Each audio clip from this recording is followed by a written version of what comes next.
right, that part's done. This part should be coming in.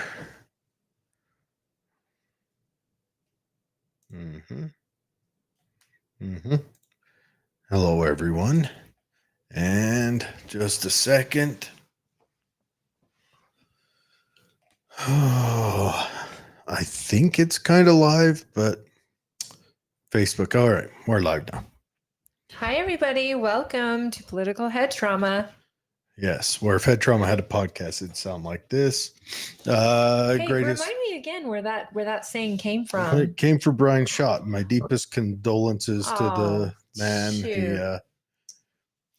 He got himself let go, if you will. How do you get fired from From a terrible rag like the Tribune? Well, so he was not fond of them not putting explicit books in schools. So he offered to buy the explicit books to any student who wanted them. Oh, bless his heart. The ones with pornography inside. Yes. Which is that's called a what? What is that called?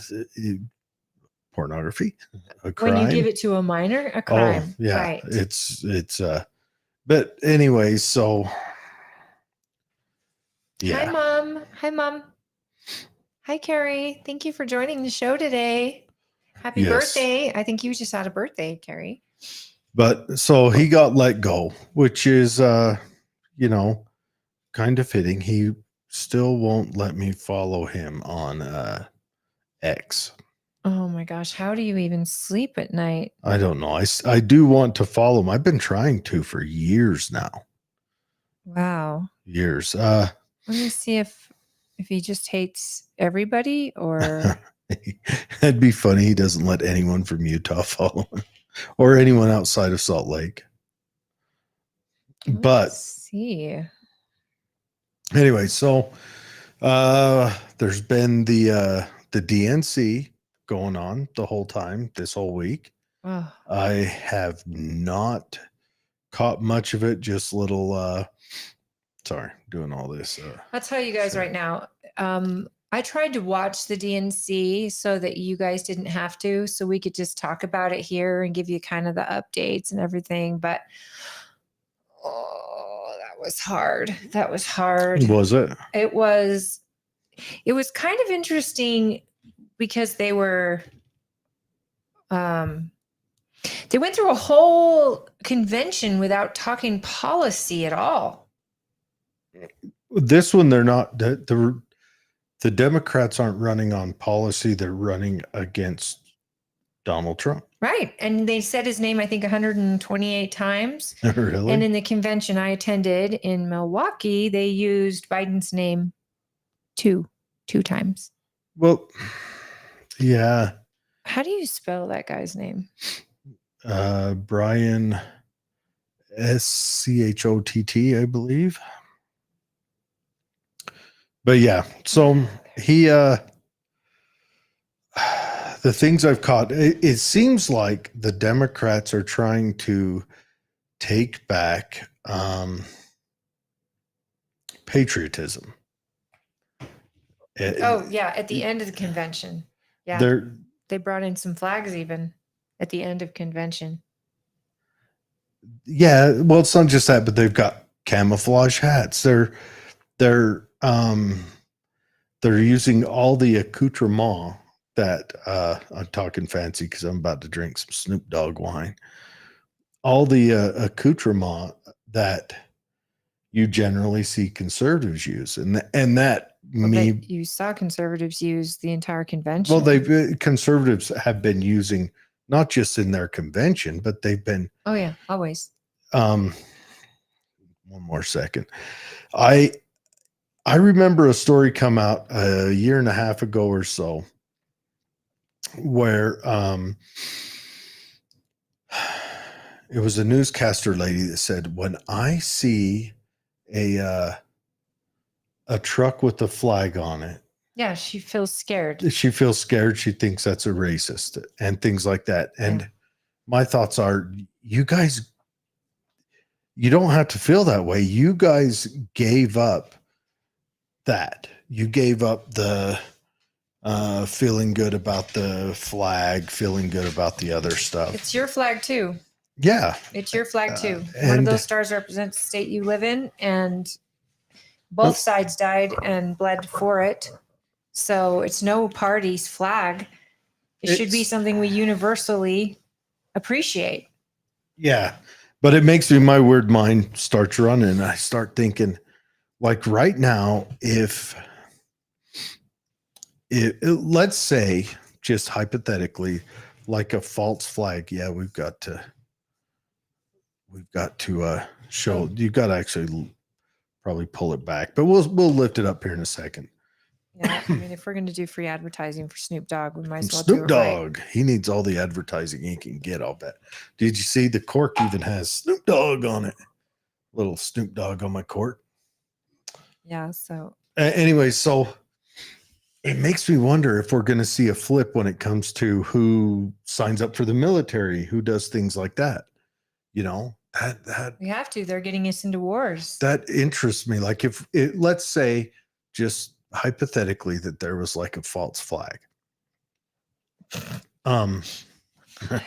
Hypothetically? Yeah, hypothetically. It's all hypothetical. Right. Would we see it? Because traditionally it was the Republicans or the conservative side, or the rednecks, the rural people who would sign up for the military and do the majority of that commitment. But Hey, Norma. would we see then, would it start changing? Would say the urban population and the Democrat Party start seeing the value in that, and the Republicans withdraw, and then the Democrats pursue those martial skills? And maybe would it be weird if in like 20 years the Democrat Party, because of that switch, became pro-gun? And no way. And let me say this, because Carrie nailed it with her comment. For them, it's drag. They're performing patriotism. It's nothing but projection. Oprah's comments on us being about fear. We've got students still wearing masks. Let me just say this, folks. These people want to get you in wars, and the Republican Party is focused now on getting us out, keeping us out, focusing on America first. And yes, Republican patriotism has always been a Republican thing. I mean, as far as patriotism goes. not always. In the sense, in my lifetime. In your lifetime, in my yes. lifetime. So the people that sign up for wars, usually they're descendants of soldiers, or they feel this need inside of them to join and represent America. And I don't know how many Democrats are going to want to send their child to Ukraine, to their child to Palestine. I mean, how many Democrats, how many Republicans want to send their children to these places? Very, very few. Well, especially the Republican Party right now, who wants to get us out of wars and protect the homeland. in the rollover into the 19th century, the Republicans was the party of secularists or non-believers. I'm talking about now. It was sure, but comments. Things change. Sure. Things change. And if guns are owned by Democrats, then more power to you. I'm just wondering, Democrats, are we seeing the beginning of a pendulum switch? Will you see conservatives stop owning guns? Stop defending their Second Amendment? Well, I think the question would be, would you see the Democrats start occupying the conservative spaces because of choices they made, and the Republicans fill the gap into the progressive spaces, such as where it all started? Anything's possible. Mom, you didn't miss the show. We just started it. We're doing our 6-ish showtime because we both have jobs that require us, and we have to do this later. Do you want to try some? No, not right now. I'm not a fan of red. But let me tell you, the big news today was RFK Jr. coming out in support of Donald Trump and suspending his campaign. This is great. And as a Republican who disagrees with RFK on his love of climate change, I also know that I respect him highly for his passion regarding the jab during COVID, his passion regarding the Democrat principles, not the Democrat, liberal principles that have left him, and the fact that the Democrat Party pushed him out. He's doing what Bernie Sanders didn't have the gumption or desire to do. And it's hilarious. Bernie's not even a Democrat. No. He's an independent But they communist. pushed him out. They pushed him out, kind of like they did with RFK Jr. And I hope Trump finds a place for him in his cabinet if he wins, he wins. And I would almost put him over the CIA. That's what I was going to say. How wild would it be if they put him over the CIA and he dug in to find out? Oh, come on, people. Is there any connections? He has a connections? vested interest in that. And I would love to see somebody who has a vested interest and who has seen it for himself, and who actually, I think the assassination attempt on Donald Trump is probably one of the things that made RFK go, wait a minute. This should have never happened to my father. It should have never happened to my uncle. And it's happening to a person, a ex-president and a candidate. RFK Jr.'s dad was a candidate. His uncle was the president.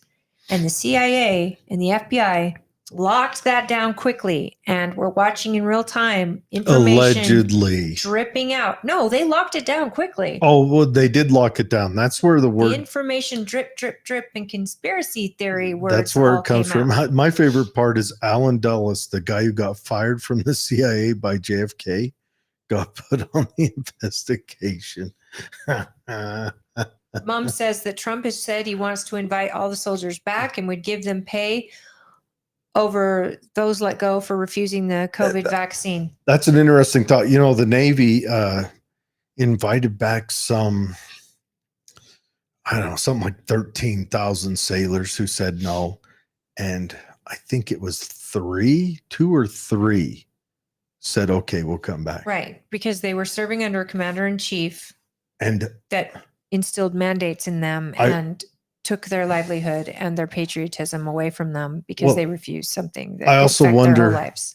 I wonder, you'll probably see a number come back because of Trump, but how many of them might say, do I want to invest any more time in a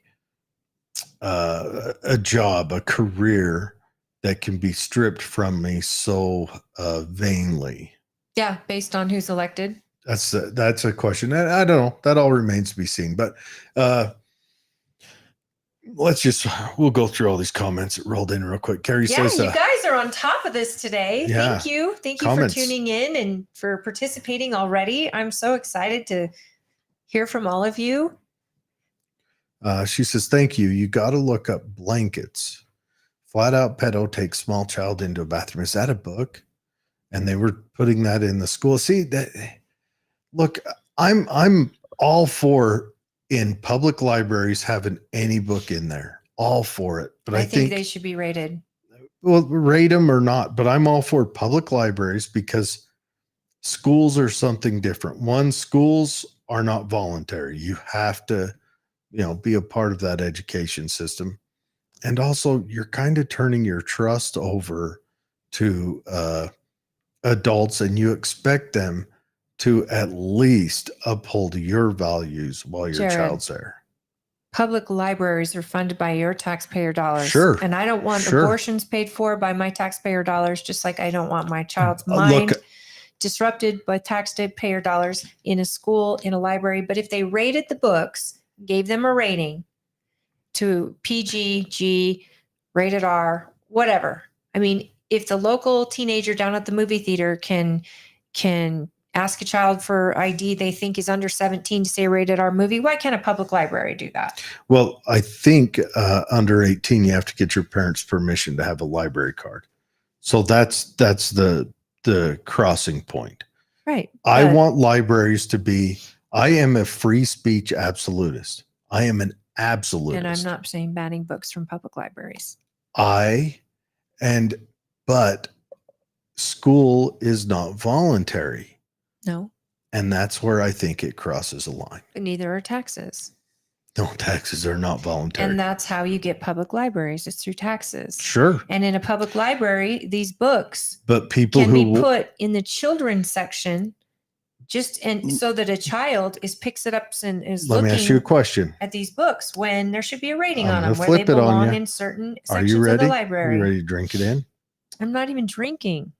No, are you ready to drink in what I'm flipping on you? Do you think the Bible should be in the library? I think all religious books should be in the library, All right. but I think there should be a rating. What would you rate the Bible? I think the Bible should be probably PG-13 at Okay. least. And the reason I say that is because it's a lot for people who are not believers in the faith and what the Bible teaches. I think there's a lot of violence. There's, Yeah, that whole There's- Samson story's in there. I mean, you guys, I'm an absolutist too. I love free speech, but our kids can't get a tattoo without your parents' permission. Sure, they can't get see a library rated R card. movie, and they can't go to a PG-13 movie. They're not supposed to be able to without some checks and balances. And that's because as a society, we want to protect our kids in any way possible. All and right. on a public library, there are sections in the library, as you know, and I've been there many times, and there's the children's section. That same section, because they've made a book that looks like a children's book, and it's an animated book, and it's being read by drag queens all over the country. They might slip it in there, not realizing as a parent, my kid just picked up a book that has animated body parts on it in sex positions that I don't need them to know about. Would the child, let me ask you, would the child be at the library without you? Potentially, In the yes. children's section. But possibly, yes. So children's section is probably I mean, 12 parents- and younger. No, I would say that it's designed for even younger than 12. That's what I but said. when 12 you and go to- younger. You When just I go to the repeated what I library said. with my kids, Uh-huh. I mean, I would even say 6 and younger. Sure. Because But they've got little toys and all that stuff. yeah, the children's section is designed for 12 and younger. It's designed for that. And so that 12 and younger probably wouldn't be there without a parent. I've dropped off my 12-year-old at the library Have you? and Mm-hmm. my 10-year-old. Maybe at the Tooele library over the last year I would. Prior to that, I would not. Now, the only thing is I was doing an event not far away, but I wasn't inside the library with them. And then recently, we were doing interviews for teenagers for Patriot Camp, and the library let us use their interview room for that. And some parents just dropped their kid off to come in and wait for their interview. And they were 13 and older. But again, if there's a section that's by rating, and I'm still angry that during one of our delegate meetings, one of our residents here in the county suggested putting something as simple as a rating on the book like you would any movie. And it was shot down by a candidate. It was shot down. And yet we weren't asking to ban the book, sell the book. What anywhere, give candidate to shut it libraries. down? I And did don't they give a wanna- reason why? No. They Could it- said it wasn't a good idea. Could it? They wanted it banned altogether. Okay, they wanted banned altogether. That is the incorrect answer. Look, if you're against freedom of speech, I would never vote for you. Not that I vote anyway. Second of all, let me explore this a little more. As a true fiscal conservative, how do you implement that? I think the same way you implement, you have the same type of board for movies. Is that government funded or was that privately funded? I think for movies, it's an association that is private. brought together. Yeah. Now, It was private and it was not a government mandate that came down that did that. No, It it was was more of the studios who did it. Completely private. And So I'm fine with that. Guys, look, make your book. would I want the Make it as government? much as you want. Sell it on Amazon. No, But- we're exploring deeper things. You keep diving off this. Would I want the government to force a mandate like that? I'm not to- asking that. I'm asking You're saying to, publishers to do it, private companies to do it. so you want to force airbags? What? You want to force airbags? That was a big argument in the 80s was, what was that guy that always ran for president? Started with an N. He wanted to force airbags. He wanted the government to mandate airbags on automobiles.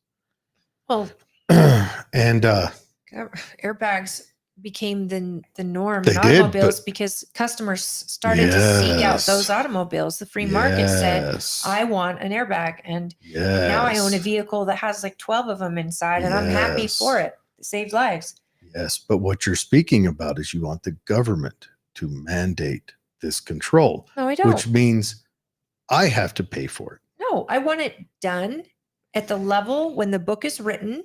Whoever publishes it, there's a committee privately among publishers that says, let's give it a rating for age reading. That's it. That'd be great. What do we do until then? Do we just not let any books in libraries? It's up to the library. That's what I've been saying. But it's other. No, your we don't argument- even have a choice in schools right now. My They're dropping argument. these books off in schools. Yes, they do. My argument was, I don't want explicit books in school libraries. And your argument was you don't want them in any libraries, or you want them to No, be, I want, if they're in libraries, I just want them rated. That's it. you want them rated. So until that's done, do we put an embargo on new books coming into the library? I think we actually should just set standards that are required, that things are rated. That's it. Our legislator could make a Utah law that Mhm. says any industry that is selling books to children Mhm. has to have a rating on their And book. this law would be free, no cost. Yeah, what cost would it cost the state? Well, you've got a cost to enforce the law.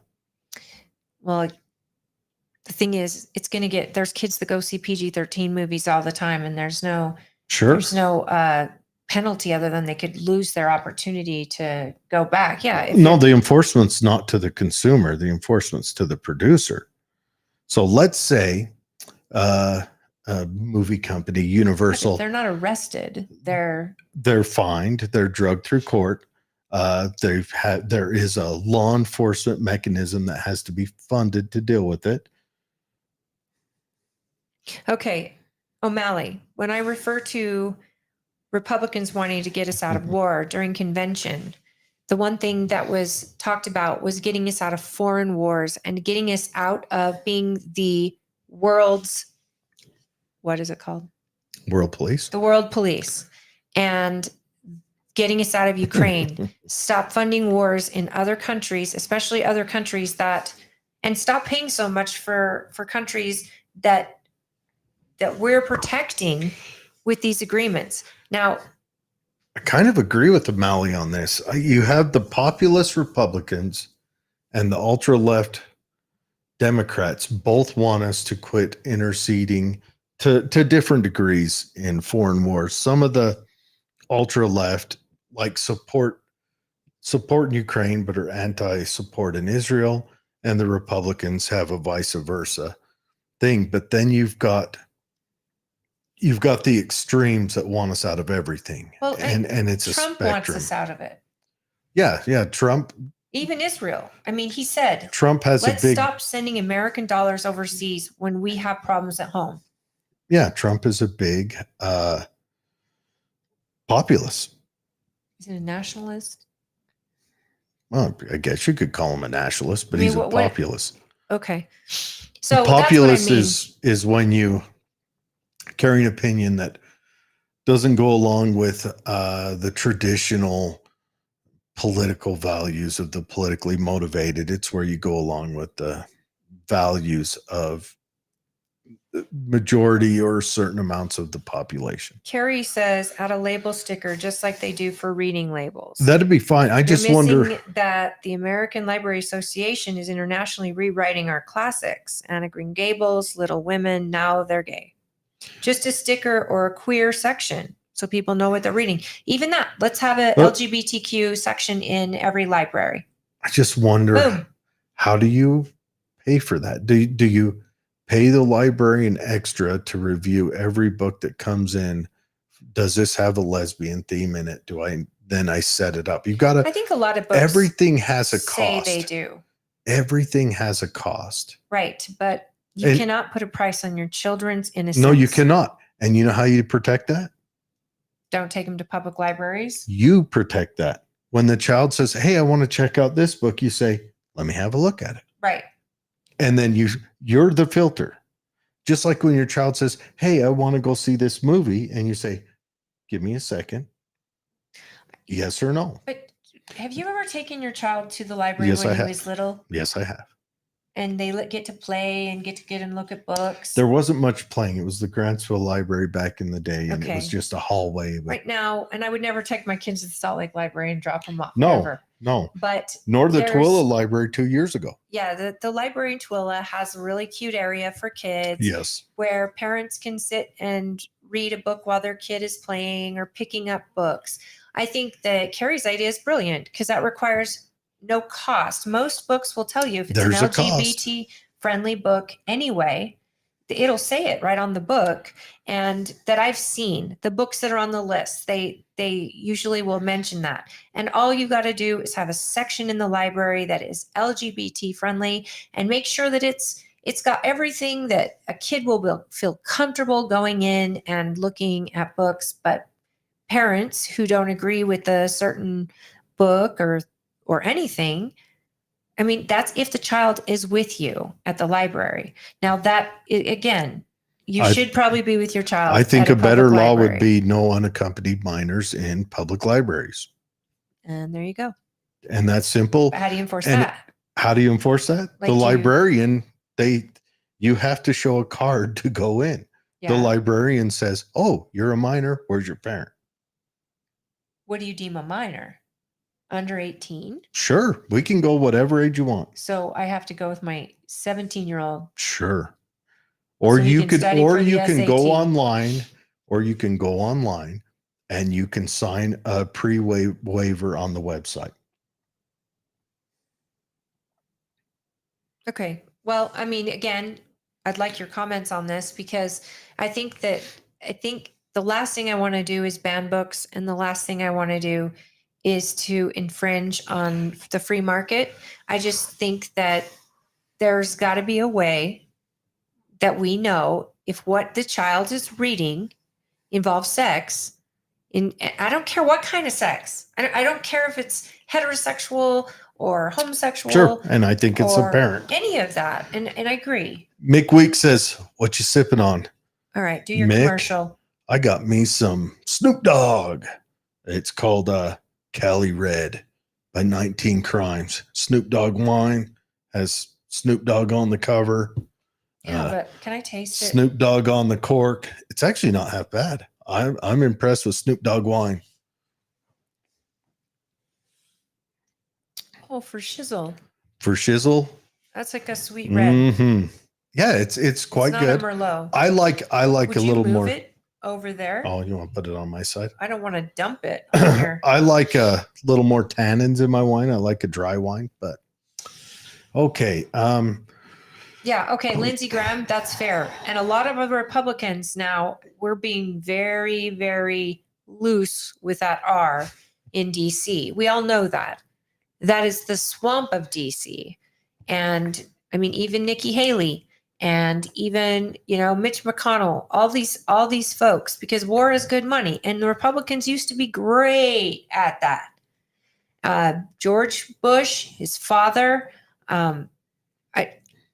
Republicans used to love war. That's what I think a lot of conservatives are saying. Yeah, no, we don't have the money to be involved in wars. Wars are killing our kids, and we're not winning. We're not winning them. There was always one Republican who didn't. Please keep interrupting me because I love that. But when you interrupt me, it's I groovy. love that too. Hey, Dr. Ron Paul always said no. Right, because we go in, we involve a war, we engage, we destroy, because that's what our soldiers do, because that's what they're trained to do, because we have the best military in the world. But then we also go in and rebuild. How great is that? How great is that on the American taxpayer? And I think of Vietnam, I think of the leaving Afghanistan the way we did after 2 decades of war, and yet for what? So we can rebuild it? You think that Ukraine's going to rebuild itself when all this is over? And you did see, though, they're starting to take some of Russia's property. So maybe that $200+ billion is getting them somewhere besides rich. Carrie has a great idea. Parents are already doing it, and parents would volunteer, and that'd be great. Though it's hard to ask someone else's parents to watch your kids with your values. That's a hard part I have with schools. That's why I think schools, if you're going to have a public school, it has to be a rather bland standard, like, nothing too exciting. Well, what we learned from Matt Hymas was that a lot of these school books that got into schools were dropped off just like any other book in a box, just put into the library, put on shelves. And it wasn't until some of them made it home that parents even knew they existed, or even principals knew they were in there. Maybe even sometimes librarians, because they just grab them, put them on a shelf, and it might have like an age at the bottom. It does feel like there's an insidious nature to the publishing houses in some publishing houses. Look at Carrie's comment. It's hard to look, friends. They intentionally make them innocuous looking, and that is true. They are sexual books that are done in an animated form, like any other book, like Green Eggs and Ham. Actually, no, they're even more, beautiful. Like, what's the Christmas movie that is so popular? Tom Hanks plays like all the roles. The Train thing? Yeah. What's that show called? The Christmas Train? The Polar Express. Polar Express. Look at that. That book was a gorgeous book, and it won many awards and had the little. Did it have bad stuff in it? No. Okay. But these new books coming out look like that. Yeah, there's a weird motivation. You know what? If someone came and told me it's worshiping of Moloch, I'd believe them. I'd believe them 100%. My hubby just said, more research needed on the subject. There is a way to solve the issue. And that's true. Like the way to solve it without forcing more taxes on everyone around you is parent. Amen. That's it. That is the bottom line. That's the answer to every problem. If you got problems with schools and kids being dirtbags in schools, parent. That's it. And guys, that's the answer to most of the issues we're facing today. Unfortunately, it really is. We have gotten ourselves in a community where both parents usually are working. It's tough. And it's hard to really have that one-on-one with your kids. It's hard to know what they're reading, what they're learning at school. I mean, I'm home with my children after school, and it's like pulling teeth to find out what they're learning in school. Do you think that's because they don't talk about it? So it's tough. Do you think that might be because school kind of shuts a brain off because it's a factory learning, so they kind of? Well, no, I think it's like my husband who works for a 12-hour day and gets home, and the last thing he wants to do is tell me all about his day. It's like they get done with school and they don't really want to rehash it. And it's not till we get on a subject matter of interest that they'll, in history today, I learned this, or, hey, Mom, I figured out how to solve that problem I was worried about in math. And I figured it out finally. And I'm like, thank goodness, because I could have never figured it out. And, it's those conversations, they happen very just naturally, organically. And yet the books that our kids read, that are books we buy them. And usually my husband and I like to see a movie before we take our kids to see a rated R movie. It's a good idea. But they're getting old enough and they've seen enough where I feel pretty good about certain movies. I'm fine with them watching with us at the same time. So it's, oh, I didn't see that. Is that the headliner? Is that our cover? Mm-hmm. Okay. Well, wow. We went off the rails real fast. Yeah. But no, I believe parents need to parent. If we force more taxes on, I know my Facebook's wild. If we force more taxes on people, we're just making ourselves broke. What if we were just smarter with where that tax money goes? What if we, I don't know, stopped relying on bureaucrats and started looking at maybe volunteers, like you said, parents volunteering, and maybe we cut costs, because a lot of our tax dollars are going and being wasted because it's just money. It's just a number on a page to some people. I think the volunteering is, when reliable, is an outstanding idea. I think the ultimate idea is parents parent. Right. That's everything.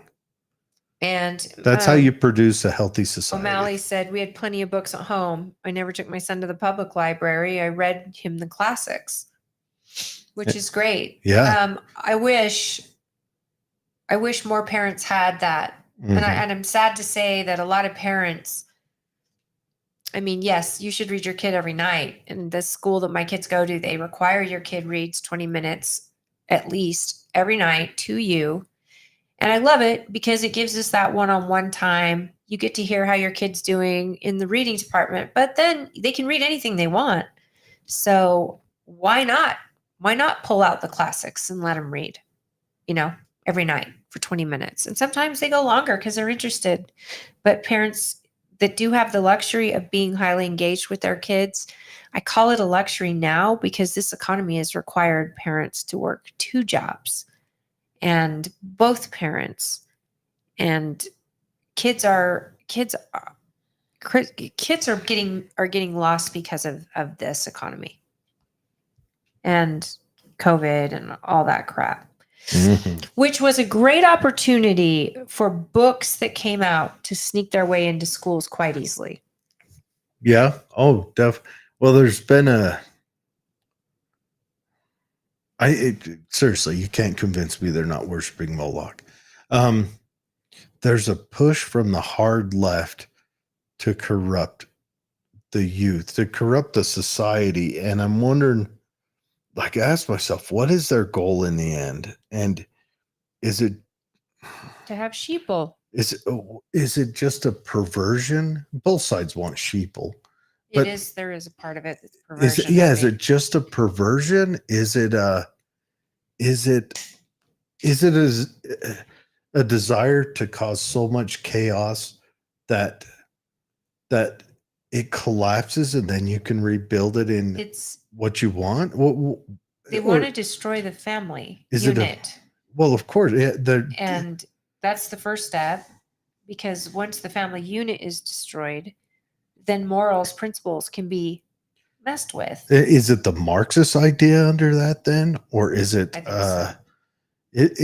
or is it simply that for the past 15, 20 years, our schools, our education schools have put out teachers with this idea, and those teachers have been, and the teachers they're victims as well of this, and they've been putting this message out. Now, not all teachers, but a number of them, 15, 20%. And I'm not just trying to knock teachers, but no, you're right. It's not their fault. They're learning in college. Yeah.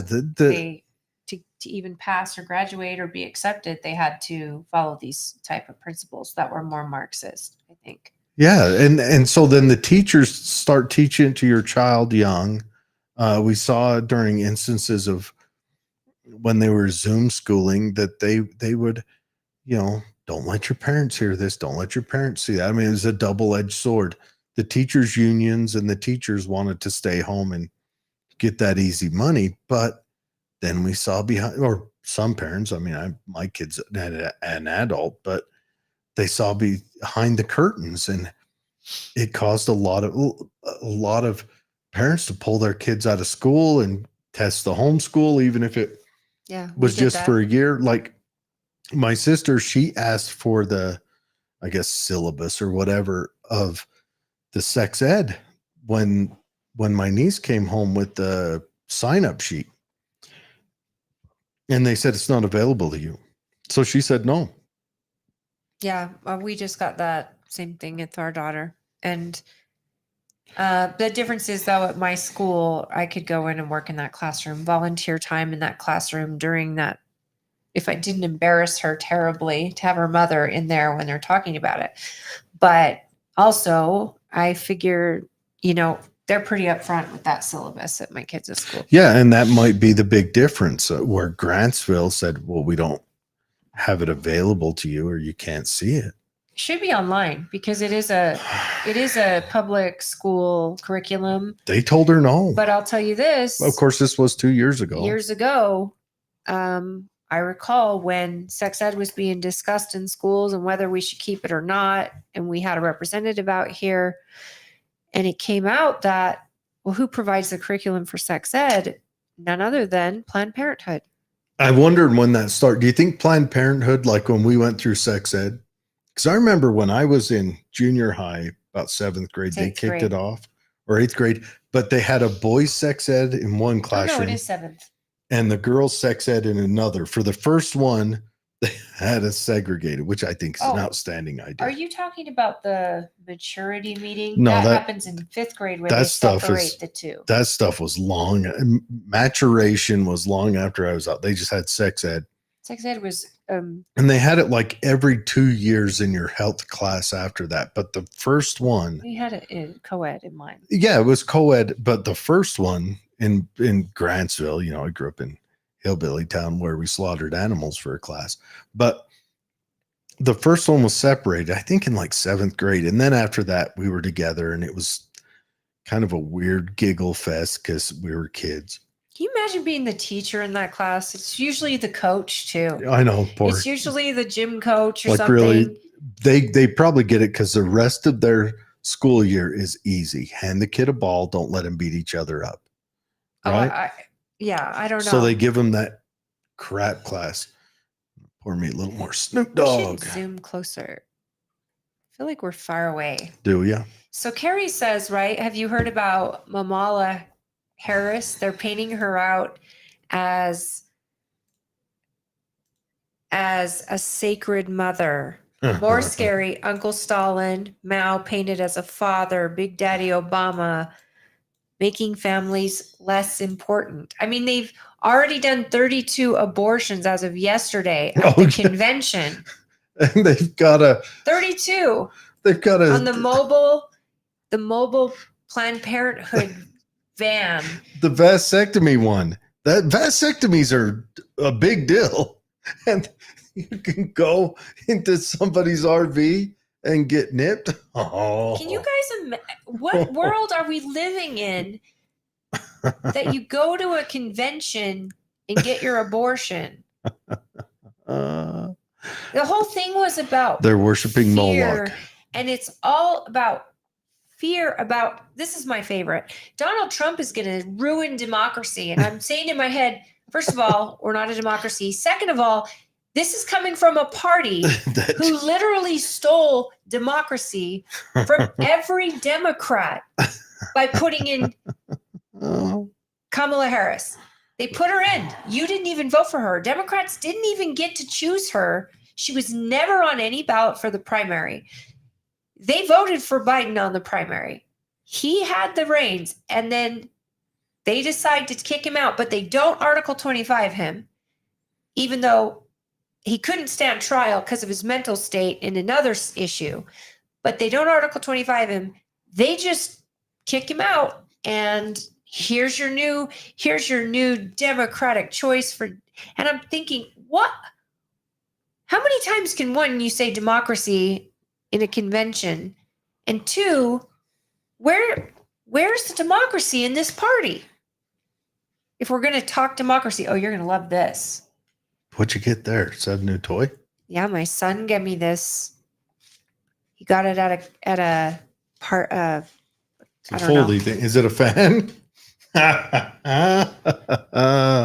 Oh, dude, Ladies, that thing ladies out kicks some there? breeze out too. I'm feeling Yeah. it over here. Any ladies out there who understand, this has been saving me from these flashes of heat I get. I go from 98.6 to like 105 within 3 seconds, and there's no controlling it, and I'm a mess. And all of a sudden, I've got a stuffy nose that came out of nowhere. That's weird.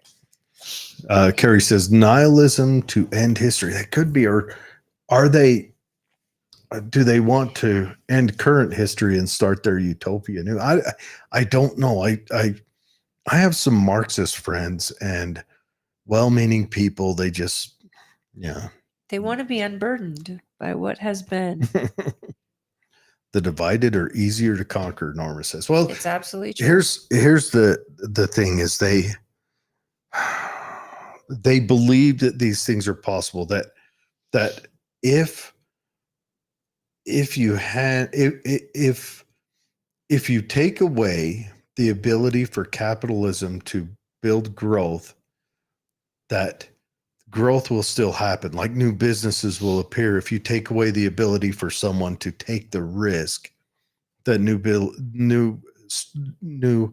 businesses and industries will appear, and it won't. And my argument is, right now, in our current nation situation, whatever, a group of people can get together and say, we're workers, we want to unite, and we want to build like, let's say at my business right now, I could get together with everyone I work with and say, if we all pool our money, we could build a competitor for our current business, and we could have the best wages and the best whatever. We could do that. The problem is everyone at my work does not want to take that risk. No, they couldn't afford They to. don't. Even if they could, I mean, we could. You could probably get 100 people together, and they could all. There's probably so much red tape now. Yeah, and Because so, billionaires love to pull the ladder up behind they do. them. They do. And then endorse Democratic candidates and then tell you how terrible billionaires are. I don't understand this, you guys. It was a big circle. Billionaires are horrible, and this and this and this, and yet we want to make a country where your child can be anything, but don't be an evil billionaire. Because that's just not, they're the worst. And then there's a picture where they're standing there with billionaires. They're big donors. Oh, Walmart jumps in favor of every new regulation that gets put on the retail stores because they can afford to deal with them. Big Pharma actually buys companies like Roundup. A company, Roundup, I think it's Mercer that owns Roundup. It's Monsanto. Mercer owns Monsanto. Monsanto invented Roundup. Right. And Roundup has been proven to cause cancer. They also invented Agent Orange. So your big pharma companies are buying the people that actually cause cancer. Why would they do that? What would be the logic behind that? Here's why. Because they're going to be the ones to sell that medication to treat, not cure, to treat cancer. And the same people that are pushing out our farmers and telling us that we need to buy our meat overseas and all of that. Do you know that half the food in our country you can't get in Europe, and we're buying it from Europe? They wouldn't sell it to their own people because there's poison in it, or because it has no health value, or because it's got too much sugar. Oh, tell me Fruit Loops isn't just magical. But that's it. It's okay to sell to America, and they'll sell it. Sugar and preservatives, some MSG. And they're creating lifetime patients. Yeah. For the medical industry. And Absolutely. That's a conflict of interest, in my opinion. I think it's absolutely crazy that Americans aren't more awake in that regard, that we're slow. You know how many cases of autism and diabetes and all these young illnesses in our kids.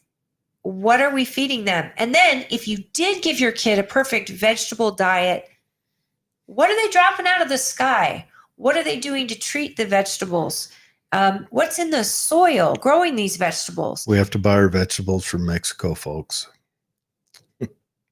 Avocado from Mexico. But you see what I mean? It's like our country, we are so back asswards, and there's a lot of illnesses that can be cured with food. We are an oligarchy, 100%. O'Malley May says Roundup causes a specific cancer, and Mercer has that specific medicine for that cancer. And Russell says, preach it, girl. Now, Thanks, Carrie Russell. says, back to the Absolutely, Norma. Pet food in China. And here's what I gotta learned. be careful of that. My husband and I quit purchasing dog food from China, and even stuff like Iams and Eukanuba and all the nice stuff. I mean, our dog was eating better than us some nights, but what we found out is in China, they store these foods for so long, and the corn and the crap that they put in these dog foods, that literal mold grows. Ferments. Yeah. And it makes it poison. And what's sad is a lot of the stuff that comes out of China, out from Europe, from China, wherever we're buying our food, folks, they're selling it to us, but they're not selling it to their own people, especially with a government-run healthcare system, because they don't want their kids sick or addicted to sugar and obese. The obesity rate in the United States for our young kids is so high, and we can't look and go, oh, these parents suck. No, if you don't have money, you can't afford to feed your kids fresh fruits and vegetables. And then if you're going for organic, then they tack that on top of it, and you still can't get absolutely unpoisoned food. That comes at a premium. Carrie says, yes, it's queer theory. Read The Queering of the American Child. Sorry, it just rolled. Queering of the American Child. It will motivate you. It's not about regrowth. It's literally called degrowth. See so you've got the Frankfurt School come over here to Columbia, and that's where they kind of settled and grew. They were running from the Nazis. And coming out of that Frankfurt School is Michel Foucault, who's a Frenchman, but he studied with the Frankfurt School. They were Marxist in Germany, and they came over here when the Nazis took over. And anyway, so Michel Foucault, I don't know if you guys get the chance to study him. I haven't brushed up on this in a while, but like he was trying to propose that they lower in France. He wanted to lower the age of consent to 11 or 12. I mean, it's crazy, and poetic justice. So he's one of those weird guys. He was a homosexual who liked to go down to the park there in San Francisco and troll for teenage boys. And he was one of those guys that said AIDS is fake. It doesn't exist. It's fake. And guess what he died from? Poetic justice. Well, you can't worship Moloch and make it out okay. You just cannot. So for the thing that gets me is that enough is enough, and we have to protect children. We have to protect our elderly. We have to protect the most innocent around us, right? We have to teach them, to learn how to make an argument, to consider a theory, to have the facts. Our government's great at hiding facts.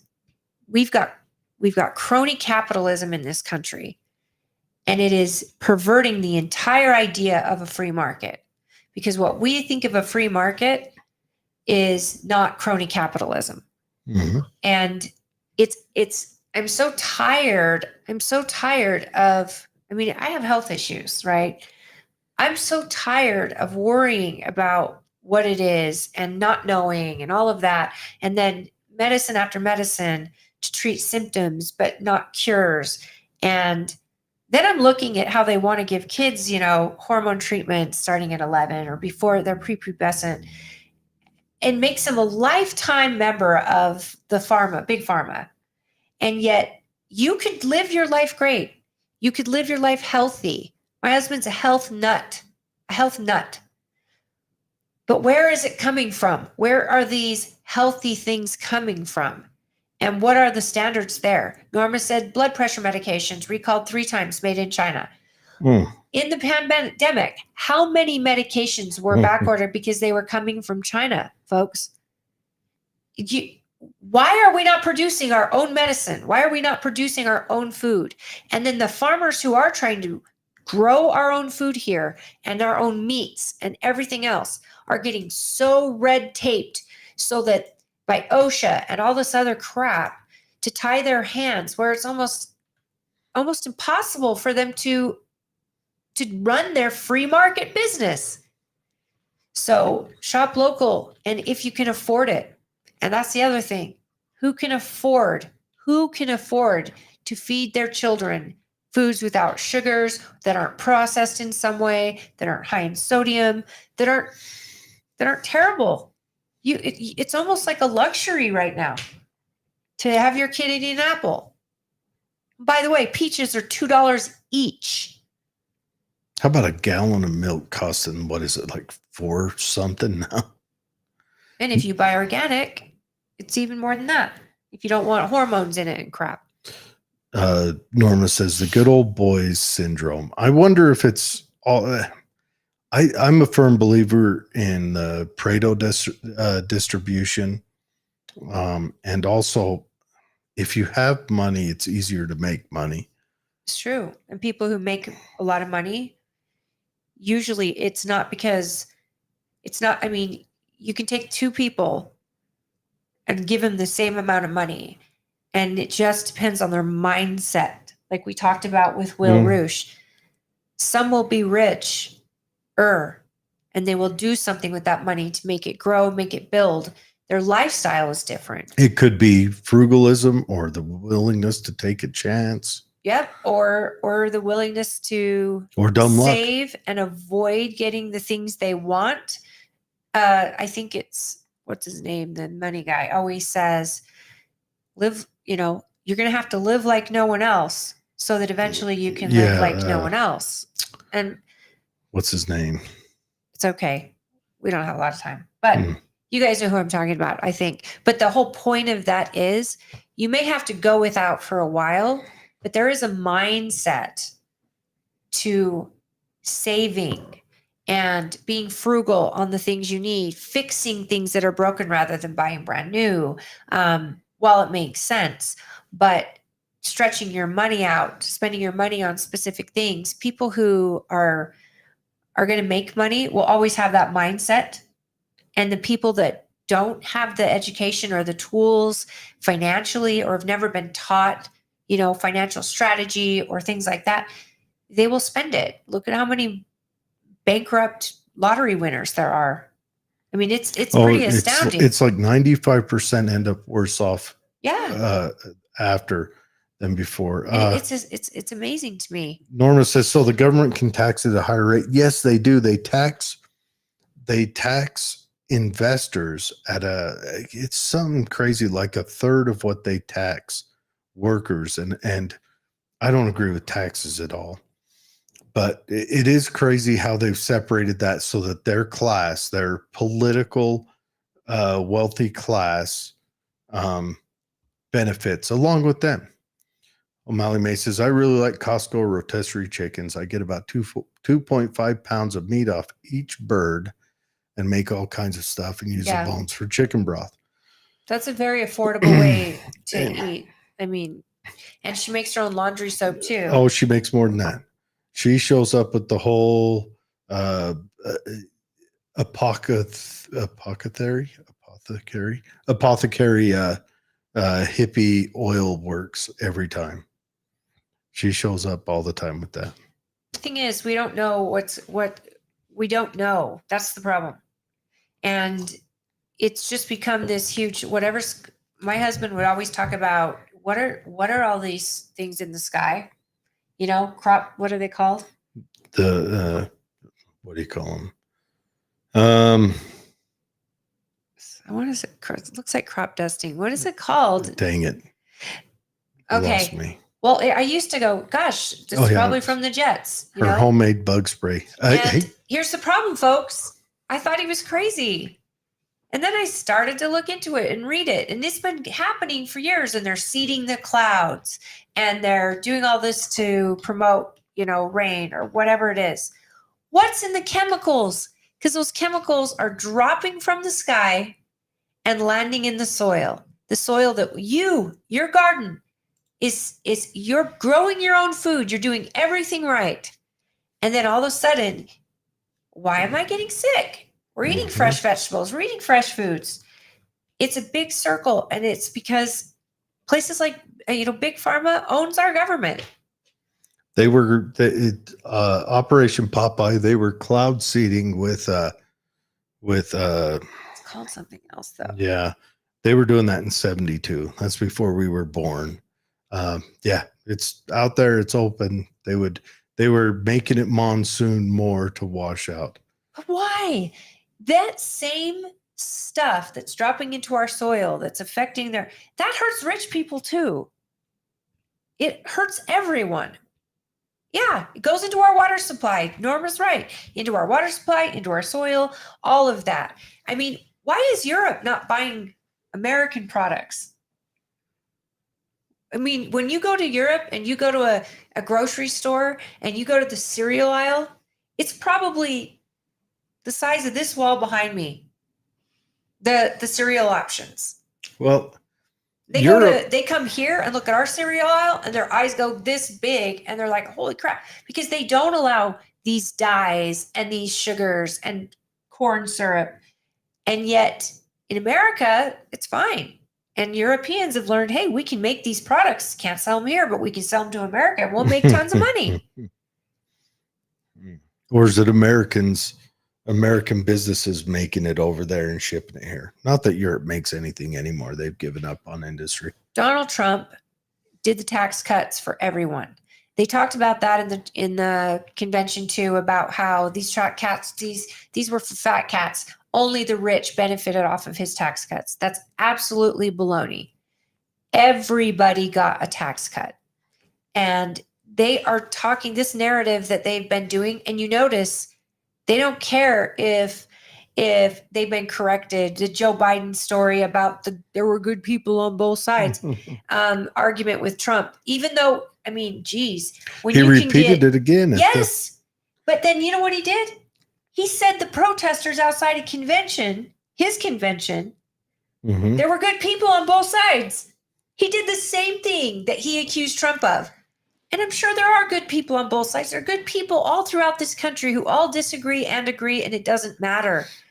It doesn't matter if they're good or bad. We're all being fed a bunch of BS by the media, and the narrative is being written, and then and they made a whole campaign about calling Trump and Vance weird. Did you see that? Every newspaper people are saying they're weird. Well, I'm sorry. JD Vance grew up dirt poor, built his way up, goes to Yale, goes into the service, and he serves his country. And then he ends up being in the government. He's weird. Well, what's weird about him? What's weird? And the reason they did it is because they will call you exactly what they are. They'll accuse you of doing what they are already doing. And that they didn't have an argument against him. That hillbillyology, I guess, is super popular. I have not seen it or read it or any of that. It's a great show. I've heard it is. I think I told you to watch it. Yeah. I just barely watched it after convention. I've been working. Norma says, respect each other, question the government. I love that. Absolutely. And you can be a good person and dumb also. I mean, Marxists out there, you've got a fault in your logic. Wasn't it Trump though that made it so I couldn't get any credit for my house payment? I remember that being the case and being really annoyed about that. I Could don't know what be. you mean. What about credit? Couldn't get A credit tax for. credit? Yeah, I don't know.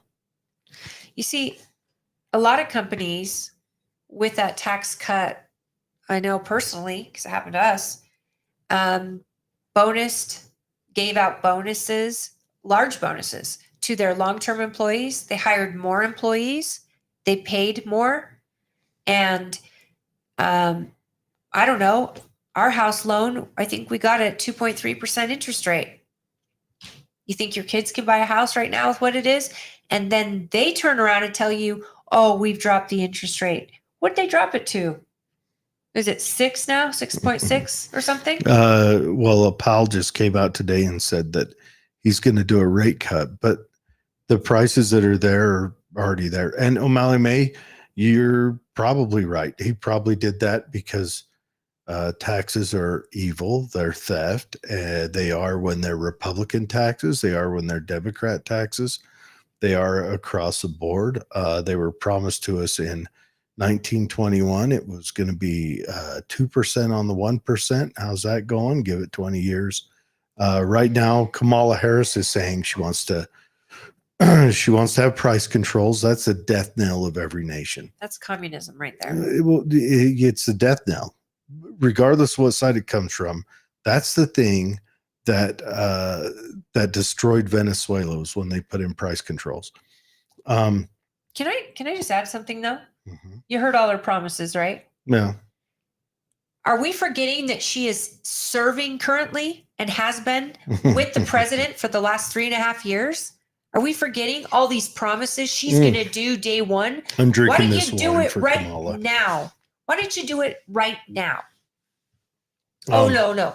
Oh, Biden has the best president and all his policies are great and we're so great for this country. But when I get in office, I'm going to make sure they don't gouge you in stores. Oh, how are you going to do that? Are you going to drop the price of oil? Just quit having stores. That's just what happens. Government-run stores. Well, that sounds great. Almost like government-run liquor stores, right? That sounds great. Yeah, doesn't that work so well? Where I go to buy my food from the DMV. It's and that's shout what out, it is. Tooele has the best DMV in the whole United States. Don't tell anyone that. Shh. Salt Lake City's DMV is the best in the whole United States. You will not wait for hours and hours and be treated rudely. Anyways, yeah, I'm drinking this for Kamala. She's probably sharing one with me right now. Our child tax credit went up, and I got more money from my job with the tax cuts. But what it also did is it brought in a lot of businesses that had left the country. Dropping the corporate tax rate, that was the best thing anyone could ever do. There should be a 0% corporate tax rate, in my opinion. Oh, corporate taxes is over stupid. And over. That is the worst because it's another tax that gets thrown on to you. So, I mean, if I was president, that's the first thing I do. 0% corporate tax rate. You know what happens then? Every company in the world is running to this country to do business. Well, and to open manufacturing, to open medicine manufacturing. They're stupid. Corporate taxes are stupid. They are. Either they pay their employees less or they charge you more. Usually they do both. Yep. And then we wonder why our real wages have stagnated since the 80s. You know, oh, we'll blame it on Reaganomics and all that. No, it's because of corporate taxes. And because we're not energy independent, here's the thing. Do you think that the egg farmers want to be charging you $5 for a carton of eggs? I mean, no, because people are going to buy less eggs. But in order to get those eggs to Walmart, you got to put them on a truck. And to put them on a truck, that gas costs money. And it costs them double what they were paying in 2019. Well, it's not just that. It's heating of the everything involved in it, the electricity, everything. Without energy independence, folks, we are going to have inflation because people don't respect the fact that truckers are the whole thing that keeps this nation running. And gasoline is what's in those trucks. And for your products to get from here to there to there to there, you need energy. However you get it, however you get energy requires water, whether it requires sun, whether it requires wind or fossil fuels. And companies who are trying to stay in business, they can't eat those costs and be like, yeah, well, we'll just sell eggs for the same, even though we're paying triple the price for the shipping of our product. This is just basic economics. And even Obama's economic advisor came out and said, this is insane. This inflation, they tell you they're dropping inflation. Well, thanks for that. But you guys also rose inflation up so high and you're dropping it, acting like you've done us a favor when you're the reason it's high in the first place. Well, both parties are to blame for inflation. Sure. And But that's one party decided to cut regulation on drilling, on fracking, to let us do our own drilling here in the country and to become energy independent, and gave us leverage over the price of gas in Saudi Arabia and the price of gas wherever else. Hell, we were able to sell it to other countries. Yeah, we're still a net exporter right now, but it's not as much as we were. But and we had reserves. Well, yeah, that we don't have anymore. Nope. So, okay, on to the main story. We got a half hour, so we got a meat and potatoes this. And we did start a little after 6, so We a did. little after 8 will end. But So you met with Governor Cox yes, as Governor Cox as the and Tooele County Chair of the Republican Party. and Lieutenant Governor Henderson as well. Okay, all right. So tell us who scheduled this meeting. Was it Cox? Did he schedule it with all the chairs, or Nope. did he pinpoint certain chairs? What was the outline of this?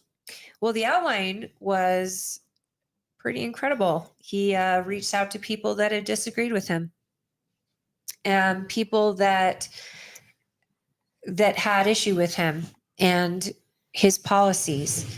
And so he reached out to myself as well as a member of our SEC, and then some people that I don't believe are in the state party in any official capacity. They're just people, delegates maybe that were angry with him. How many people were at this get together? 9.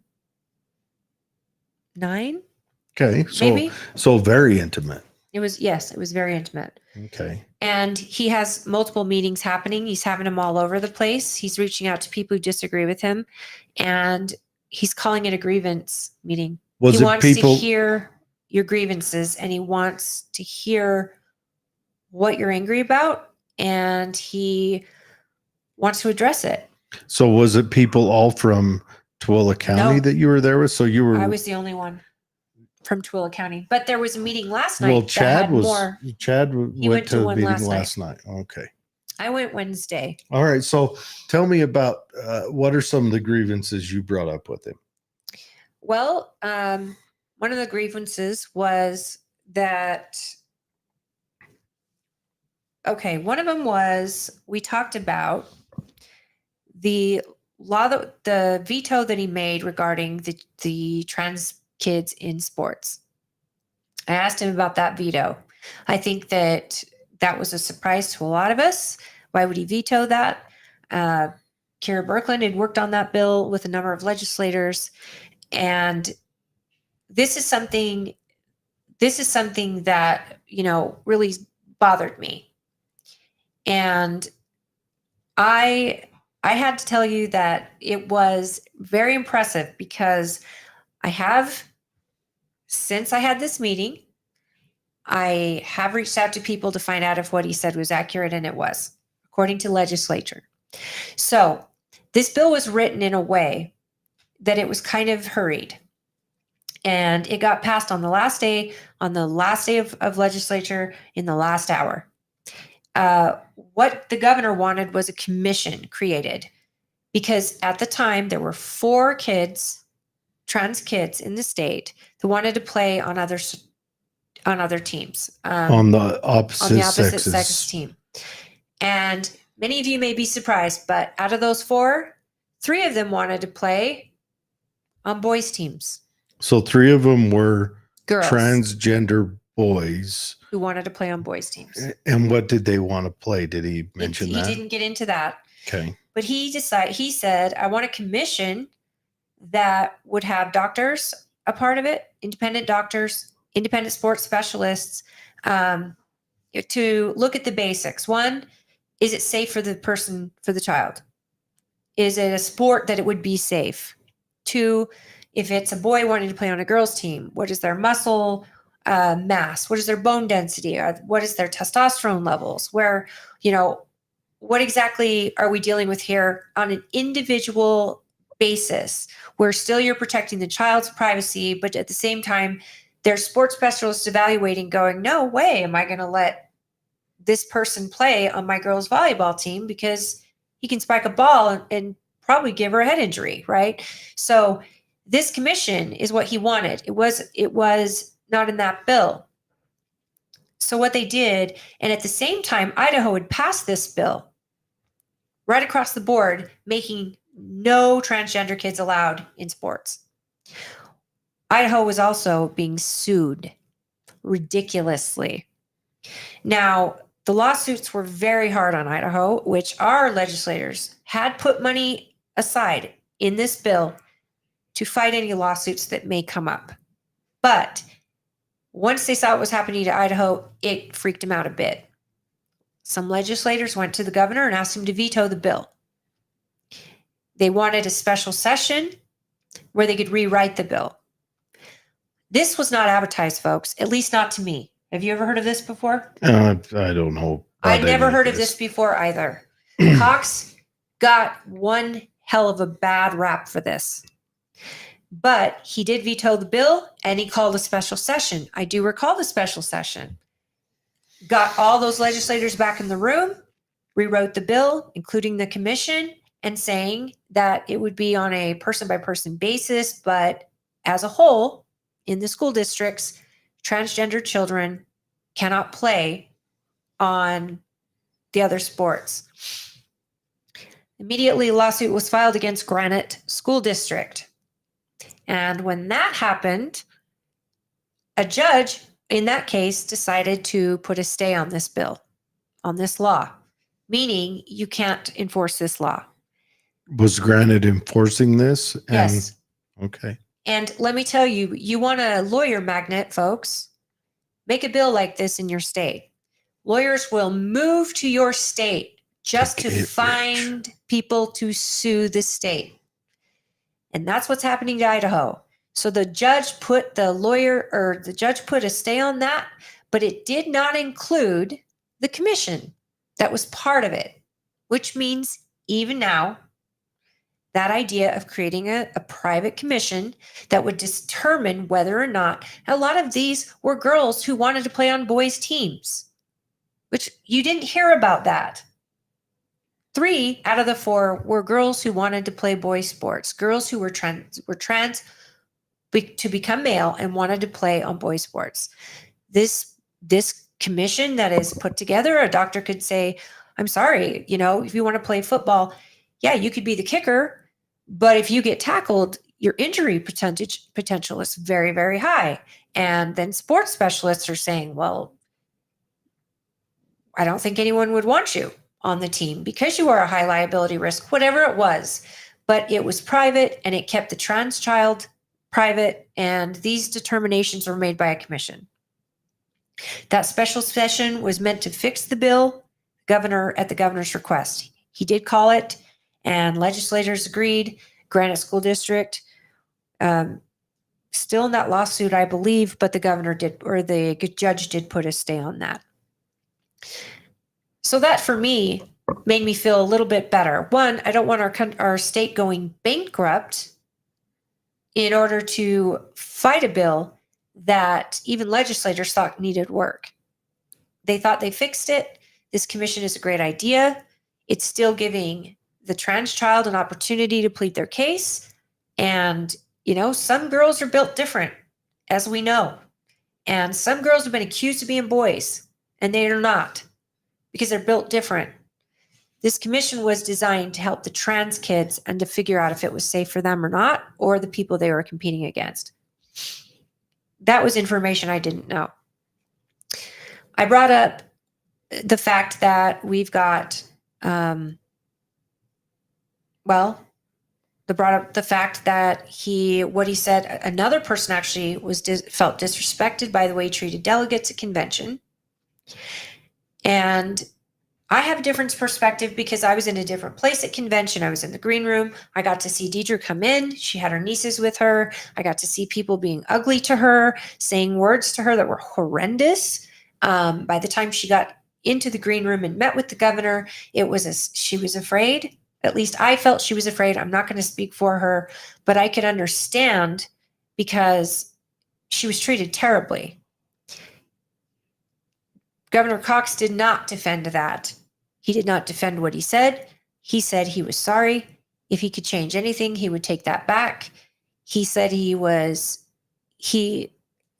a hypocrite because he wants to disagree better, but he is the worst when it comes to feeling pushed. And he also felt as if he got pushed and he responded, and he's embarrassed by that. So he took that right on. He didn't even try to defend it. He said, I was embarrassed for my behavior. I should have never behaved that way, which brought me to my question. What is your engagement going to be like in the party? You wrote a letter to Donald Trump after the assassination attempt. It sounded sincere to me. A lot of people questioned it. I want to know, are you supporting Donald Trump, for one? And are you supporting the state party and the delegates in this party? And he said, I absolutely am supporting Donald Trump. He's meeting with Donald Trump next week. Donald Trump appreciated the letter. It did get to him. He was responded to. He is endorsing Donald Trump. Of course, he knows that people treat him terribly. You should see his Twitter when he came out with that letter. The left wing, the people who are so supportive and loving, those people came out with pitchforks. And so he is absolutely not winning any favor, if you will. I asked him about his involvement in rural Utah.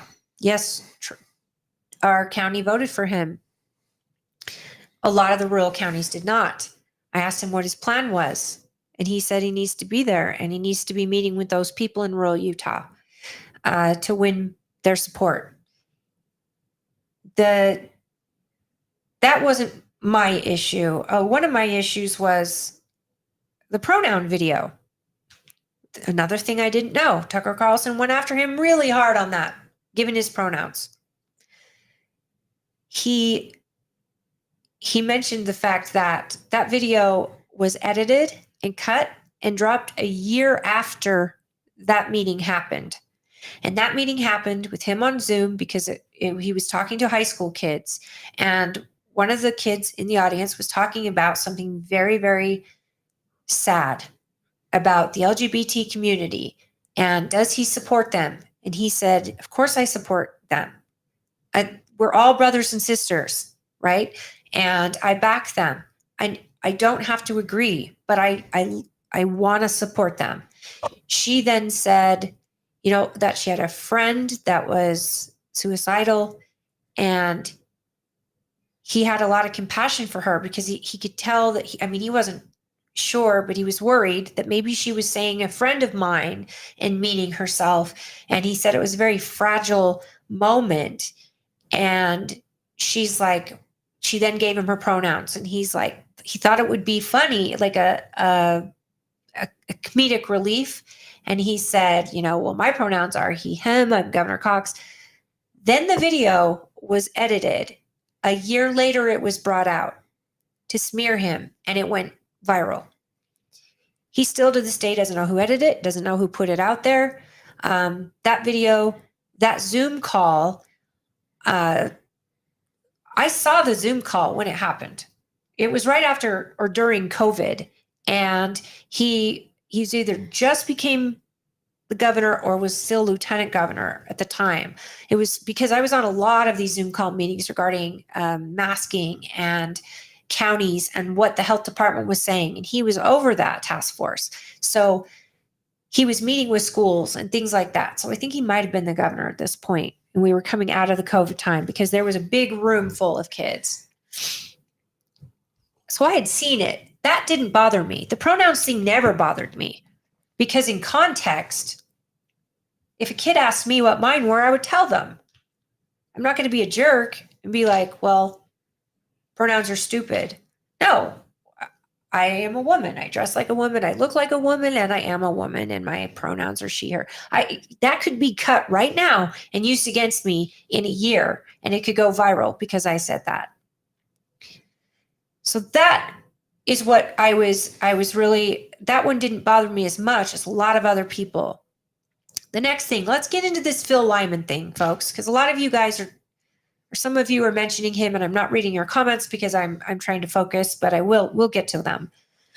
I asked him about the signatures and about the question regarding the signatures. Why is there a question? Have they been investigated? And it got us into voter integrity or election integrity, which then he then said that it was Tooele County clerk, the Tooele County clerks who discovered the issue. We discussed this before and alerted Lieutenant Governor Henderson immediately. Her office was alerted as soon as Tracy found the problem in the system. Even though it was a small little problem, Tracy wasn't going to let that slide. Shout out to Tracy Shaw. Tracy Shaw got a ton of praise at the meeting I was in. And you know what Tracy and I both didn't know is that the lieutenant governor was on her vacation with her family on a cruise ship when she got the information. And the fact that they reacted at midnight on the same night that they got that information, balls were rolling, everything was stopped on the recount, all the clerks were informed, and they got to work figuring out what the issue was, and they did figure it out quite quickly and handled it very quickly. Now on the signatures and the ballots, no lieutenant governor ever touches a ballot. They never touch it. That's not their job. He said he had no plans to appoint anybody. That was brought up. He's not trying to appoint school board members. He's not trying to appoint any AGs, nothing like that. It's a bad idea. Some states do it. He thought maybe if they appointed a person, then it would get it out of their hands and they wouldn't be accused of anything. But he said, no, I realize it needs to be as localized as possible, but only the county clerks run your elections. So on voter night, on voting night, get to your county clerk's office and watch them count ballots. If you care about your ballots, go and do it, and go make sure your county clerk sees you there and allows you to be there, because it is the county clerks that control the ballots in their county, not the lieutenant governor's office. They set the standards. So getting back to the signatures with Lyman, when that was all called out, all the signatures went to one county, and that's Davis County, to be reviewed, to go over every signature that Governor Cox got.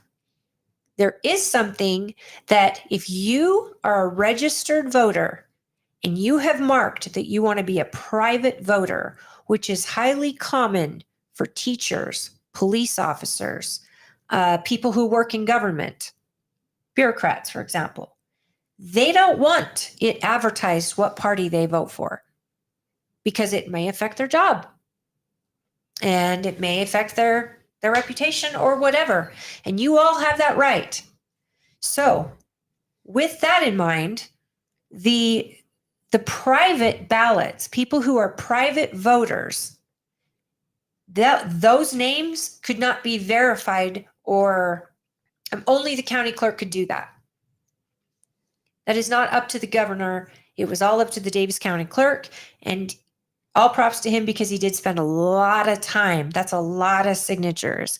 And the private ones are not available to the public, even the candidates. So if they were a private registered person, Republican, the clerk can verify they are registered Republican, but the candidates were not given that, from what I understand. And anyone has any questions, reach out to your local county clerk. If you're in Tooele County, reach out to Tracy Shaw. She's an open book. She can explain all of this to you far better than me. I do not go down that route. Now we have a number of people who are trying to do a write-in campaign for Phil Lyman. Well, the state party has already said, no, we are not supporting that. That is crazy. That is the greatest way to get us a Democrat governor. So if you're going to take Governor Cox's votes away and give it a write-in to a challenger like Lyman, who lost in the primary when the public had the right to vote. And I'm telling you right now, I believe in the delegates and I trust delegates. And I know that delegates do far more research maybe than the public. But when what the governor said, and I've said this before at convention, I did not like it that he called anyone extremist. That wasn't, but he doesn't like it either. He's sorry he said it. But he wasn't wrong when he said he was booed, past governor was booed, and past senator was booed, and they won handedly in the primary. So we have a disconnect there. I told him the disconnect was that he's not going out to rural Utah, and then he needs to come out to our county as well as all the other small counties where he lost. He won here, but he lost in rural Utah. We went over that when we went through the ballots or through the end results. He absolutely agreed, and he would like to be out in every single county and plans to have meetings like this in all these small towns, because what is misunderstood is that a lot of people appreciate what the governor has done, whether it's small businesses, not the federal government, but it's small businesses, local electeds, when it deals with UDOT, when it deals with growth in their counties, lots of different things the governor has done that people like him. And they were afraid to mention they liked him because they had delegates knocking on their door telling him he's terrible. And a lot of delegates thought he was terrible. And some of them never even got to meet him or talk to him, which was his fault. It wasn't the party's fault. We tried. And he admitted that. So I couldn't be mad at him for too long, because here I'm ready to fight him because he's not coming out to the county. But he said, you're right. I should have been out to the county with the party. I asked him, are you prepared to support the party? Are you prepared to work with the county parties and the state party so that we have a cohesive relationship with the governor? Because Deidre Henderson had come out many times at my request, meeting with the county party. So I know, and she would represent the governor in that aspect, but I wanted the governor here. And I think a lot of small towns want that. A lot of counties wanted that. He's the governor now, and they wanted him there in that moment. So what we figure is the state party is on board. He is doing this in conjunction with our state party chair, and like him or hate him, a vote for Lyman gets us closer to a Democratic candidate. The governor is going to win, but a vote for Lyman potentially is going to rip our party in half, or not half, sorry. 4,000 delegates, if they all were to write in Lyman, the governor will still win. The thing is, our party gets destroyed from the inside. And that's exactly how we get Democrats in office. And they loved this. They loved this. These issues were brought up. They were brought up last night. I haven't gotten that update yet. In fact, Chad, if you're watching, feel free to call in. I'll put you on. Tell us how your meeting went. Governor Cox made it absolutely clear on more than one occasion, and my question was, have you made it clear that we are not a sanctuary state, nor is Salt Lake City a sanctuary city? And he said, absolutely. He is the president of the Governors Association, folks. He's been voted to lead all 50 governors, not just him. Governor Herbert before him was the president of the Governors Association. They're listening to him. When Colorado's governor sent the migrants here, he had words with that governor, and he had governors from 6, I think he said 6, or there were 6 total, or 6 each, red states, blue states, to discuss the immigration issue and how it's going to be handled. And his conclusion was, we have to shut down the border. And got a lot of other governors on board with that same premise. because they can't keep sending these migrants elsewhere. There was a principal in there who her biggest gripe was that 30% of students, 20 to 30% in every classroom, students in her school do not speak English. Imagine your child trying to learn at school, and teachers are trying to teach your child, but they also have to teach a child that doesn't know English. And that got thrown into our school system, making that quite a dinger for principals, especially, and teachers. And of course, we get taxed essentially per child in school. Why don't we have Spanish-speaking teachers in Zoom format teaching these Spanish-speaking children English in their first years here to acclimate before throwing them in a classroom and setting our kids back because of the time and energy and efforts it takes to teach these kids when they don't understand the language? That is something the governor's been working on. I know legislators working on it. This is a big deal. And O'Malley, I know majority of Utahns are not LGBTQ. That's one comment I can read. But a majority of Utahns have someone in their family that is.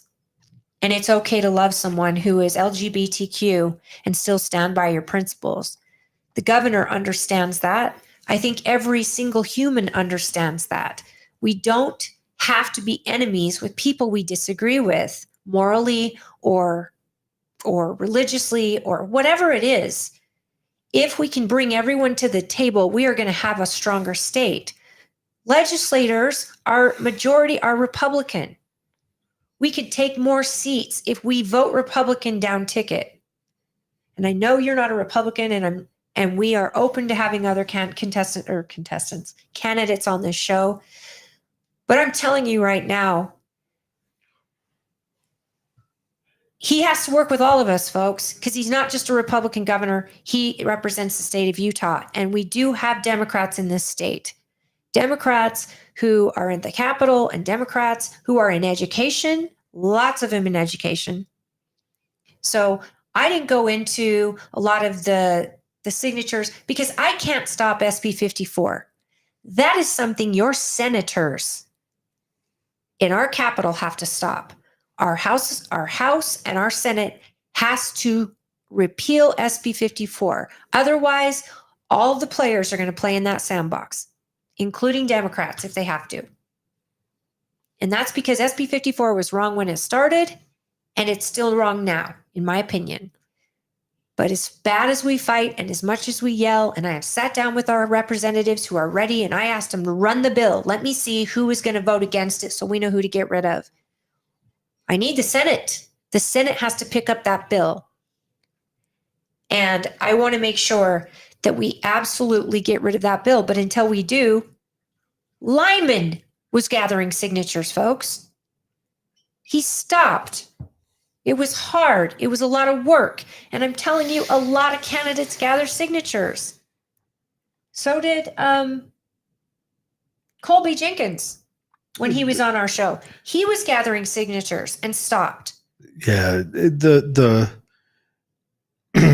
SB 54, I think, is a huge issue for us because not only does it make it so that our delegates, okay, here's the split in the party right now. I see the split between the politically minded or politically educated, whether they're right or wrong or whatever, the politically educated and the masses. Because you get people who are motivated and politically educated, and they sign up to be delegates. Yes. They come to the meetings. Well, they go to caucus. They go to caucus. They get involved. Where it all starts. And then you've got the masses. So your delegates are going to be a small proportion. And then your average masses, right or wrong, they see their life on a surface level. And they're like, Cox, I know the name. I feel pretty comfortable right now in my state, so they go with the name they know. Yeah. Cox is going to have they see or the newspaper. Yeah, the governor is going to have an advantage on that because because the governor will have more money and more institutional power behind him. So when the time comes, now SB 54, what that did is that, I don't want to say allowed, but that made it so that Cox did not have to get involved on the molecular level in the state, which made it so that he could run around gathering signatures, where if there wasn't 54 there, he would have to be involved on the molecular level. And so that's one of the big splits in the party, or that's a split in every aspect of everything in the world. I mean, it's true. You have a small percentage that's educated. So we got to get rid of 54 if we want to keep the delegate system. If not. But this brings me back to the state party, because the state party also has some responsibility here.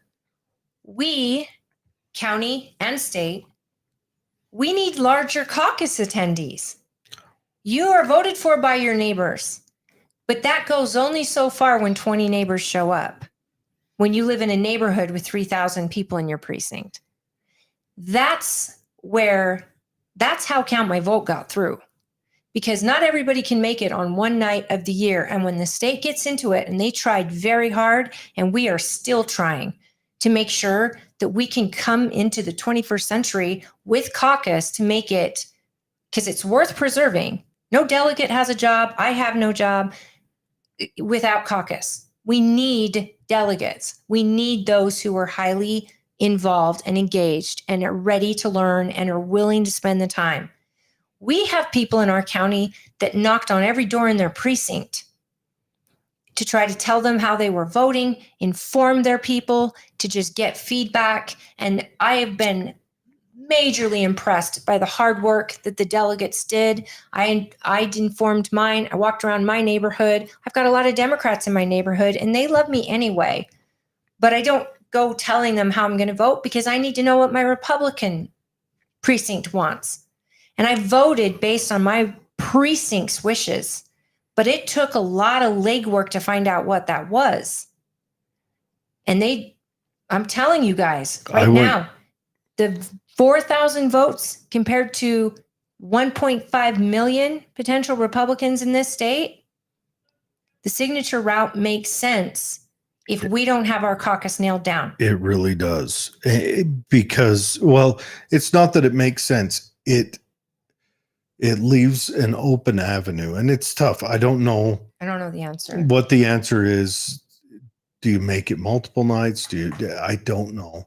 And we're just going to have to, I don't know, it's something that's going to have to be figured out. I think you could make it multiple nights, and then like a convention. You almost, definitely could. where people could show up, and then you run for this seat. You could give it a week-long period where someone's a precinct chair, and that precinct chair meets with every registered Republican. So you have someone who volunteers, who has the ability to go door to door in their precinct, meet with everyone and say, hey, do you want to be a delegate?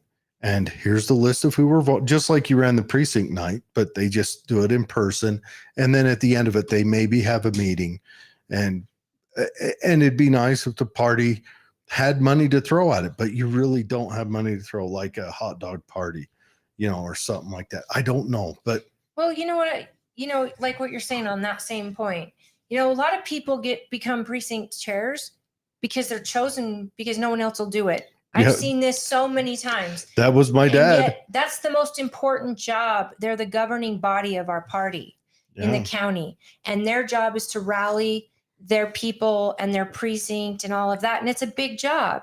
And it's delegates' job is to go to all these meetings, and they're supposed to talk about, when they're running, who they're looking at, who they like, so that the people in the meeting go, yeah, no, I want someone who's going to vote for this person, or I at least want someone who's moderate, not too conservative, or whatever these discussions are. But what happens is that, even if a precinct chair decided, I'm going to take for caucus next year, I'm going to invite both my delegates, or all my delegates, state and county, to come knock on doors with me. If they want to run again, great. They tell people, look, I'm interested in running again. What are your thoughts? come to caucus and vote for me, or, just show up to caucus and run yourself. Find the people who are already engaged to knock on doors with you. I think you should elect next year's or next election's precinct chair, vice chair, and like third runner up the election before, so that those guys have time to build up into it. Well, and we're working on that. The And state that party. way, if God forbid, the precinct chair, moves or something else, you've got a couple of people in there, and it's all about building that community. No matter what, if you build that community, this is all solved. But communities are dead now. It's a tough one.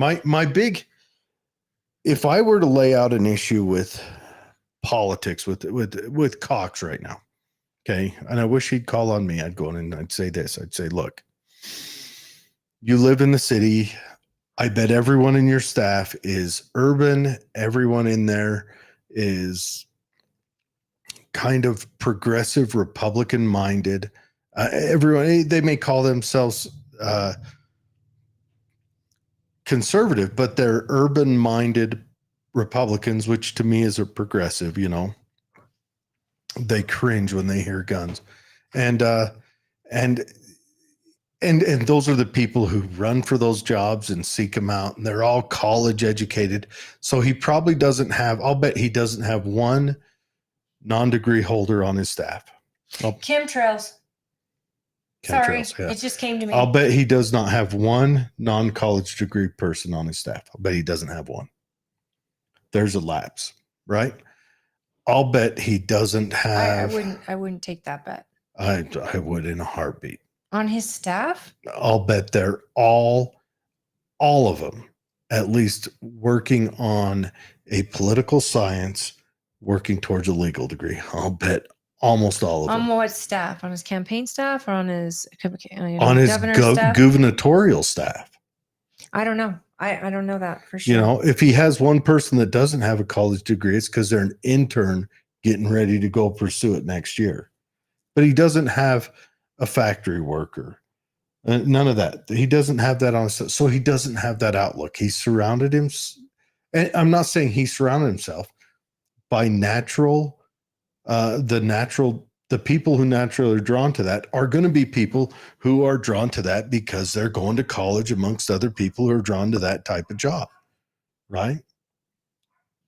Yeah, I'm sure. And so he needs to seek out and pull in a couple of average people, maybe once in a while. Okay. 2, all of his mindset, all the information pumped to him are going to be information that are coming from Salt Lake City. No, that's not true. Telling you, that's what's going to happen. He meets with his Senate majority. He meets with his House. Every single one of those issues that are coming to him are coming from those people. Bridger Bollinger has conversations with governor regarding issues in Tooele County. So does Tim regarding issues here. I'm telling you, they look to the legislature. The information coming to him is all urban. It's all, and it just, he needs to get a broader, and I'm not saying he's wrong for this. It's just natural that that's what would happen. That's where he lives. That's where he swims. He's a fish in those waters. Well, he lives in the governor's mansion, but his house is down in San Pete. Okay, sure. And, and so and I'm not really faulting him for this. It's just the way it would be in nature. Just like me. States too, yeah. In every state. Yeah. Just like me, I don't have a lot of information coming to me from urban people. I have a rather rural outlook on life. That's just how it is. So for those of you, here's what I'm getting at. And as a Republican chair, my job is to represent the Republican nominee who was chosen in the primary by the people and the public, especially the majority in my county. And that is my job, is to make sure that we get down ticket every Republican elected I can. Love me or hate me. I really, that is something that is literally my job. Precinct chair's job is to rally their precinct so that we don't lose seats to the other side, because it is that important. SB 54 is the reason we can't just say convention winners are the winners, the end. Let me catch You up. end SB 54, then we get to do that. I got to represent Phil Lyman, call him our nominee. Trent Staggs, I got to call him our nominee because of convention until the primary. There are 76,000 people in my county, and half of them are Republican, and the majority of them voted for Governor Cox. And I don't want those people to feel like they have to be afraid to be supporting the governor. 100%. That's not fair. We've got to allow people their liberty of who they support. But I want to catch up with Fred. You misunderstand me. I said all may be college educated. Most are good people. Average people get butthurt too easily. You misunderstood me 100%. I never once said because they're college educated, they're bad people. But the outlook of a blue collar person versus your college educated person versus your controller class that has been built up. No, I think blue collar is perfect. I think that kind of symbolizes what you mean. I'm not saying they're bad, but I'm saying they're two different perspectives, and you need to be able to absorb them both to get a good outlook on the whole population that you are governing over. You can't just get the outlook of one group and govern everyone justly. Period. That's all I'm saying. And right now there's a push to do a write-in campaign. The state party is against that, of course. Well, because it'll split. It splits the party. That's exactly how, the Bull Moose Party is how, what the heck's his name? The alternative is a Gavin Newsom type governor, which would be, you guys think that Governor Cox is too left for you. Wait till you get a Democrat governor in Utah. Wait till Utah, one of the reddest states in the union, at least it used to be, is absolutely blue. Well, and that goes down ticket as well, folks. It split the party in what was it, 1909, whatever, and that's how you got Woodrow Wilson. And we'll talk about a guy who's done more damage than any other president. I mean, he's the guy who gave us the Federal Reserve. He's the guy who gave us absolutely. He gave us the Federal Reserve and demoralized people. Yeah, he set back race relations forever because the African Americans had been kind of awarded equalism, and he knocked it down. Yeah, he did. But that's because and the FDR just rubbed the dirt in the whole wound. And that's because Teddy Roosevelt was angry at who was his vice president, who was the current president, and ran against him. But I'm not telling you, if you want to vote for Lyman, I'm telling you vote for Lyman, because I'm not now Holly can't say that, because to me, it hurts my party. It hurts your party. But to me, I want everybody to vote their conscience. I want them, because I'm going to vote mine and probably stay home. No, I need you to go vote for Trump. Please. Here's the worry, you guys. I vote how you want. No one's going to be in that booth with you. Vote however you want. But I would much rather have an open conduit to the governor of the state who is working with the party, who is committed to working with the party, who is committed to supporting our presidential nominee, where he didn't in the past. And he is trying to do better. At the same time, he's gotten rid of DEI. He wanted to get rid of it early on, but we had legislators fighting over that too, because DEI meant something to someone and something to someone else. He's met with all the universities. He's trying to get all of that out. And that was an issue that was brought up into his face yesterday or Wednesday. And he was upfront with it. He talked about he talked about a lot of meetings he'd had with, and it's mostly colleges because they're the ones with the DEI, divisions and departments. And he's like, no more. That's not happening anymore. It's happening at BYU, a private school. And for those of you who have that faith, that's got to be very upsetting because that school is founded on Christian principles that are very, very important to the people who believe in them. And a lot of people aspire to send their children there because they think that college is going to instill those same principles and keep them there. To have DEI departments in BYU in a private school is outrageous. Every person that has gone through BYU and then become a professor there all went through the same systems that's been making our teachers what they are. And that is something that Cox wanted to and I'm not even really reiterate, was that DEI has ruined even private schools because those professors are still bringing that same stuff to your kid, regardless if you're in a private religious school or if you're in a public University of Utah.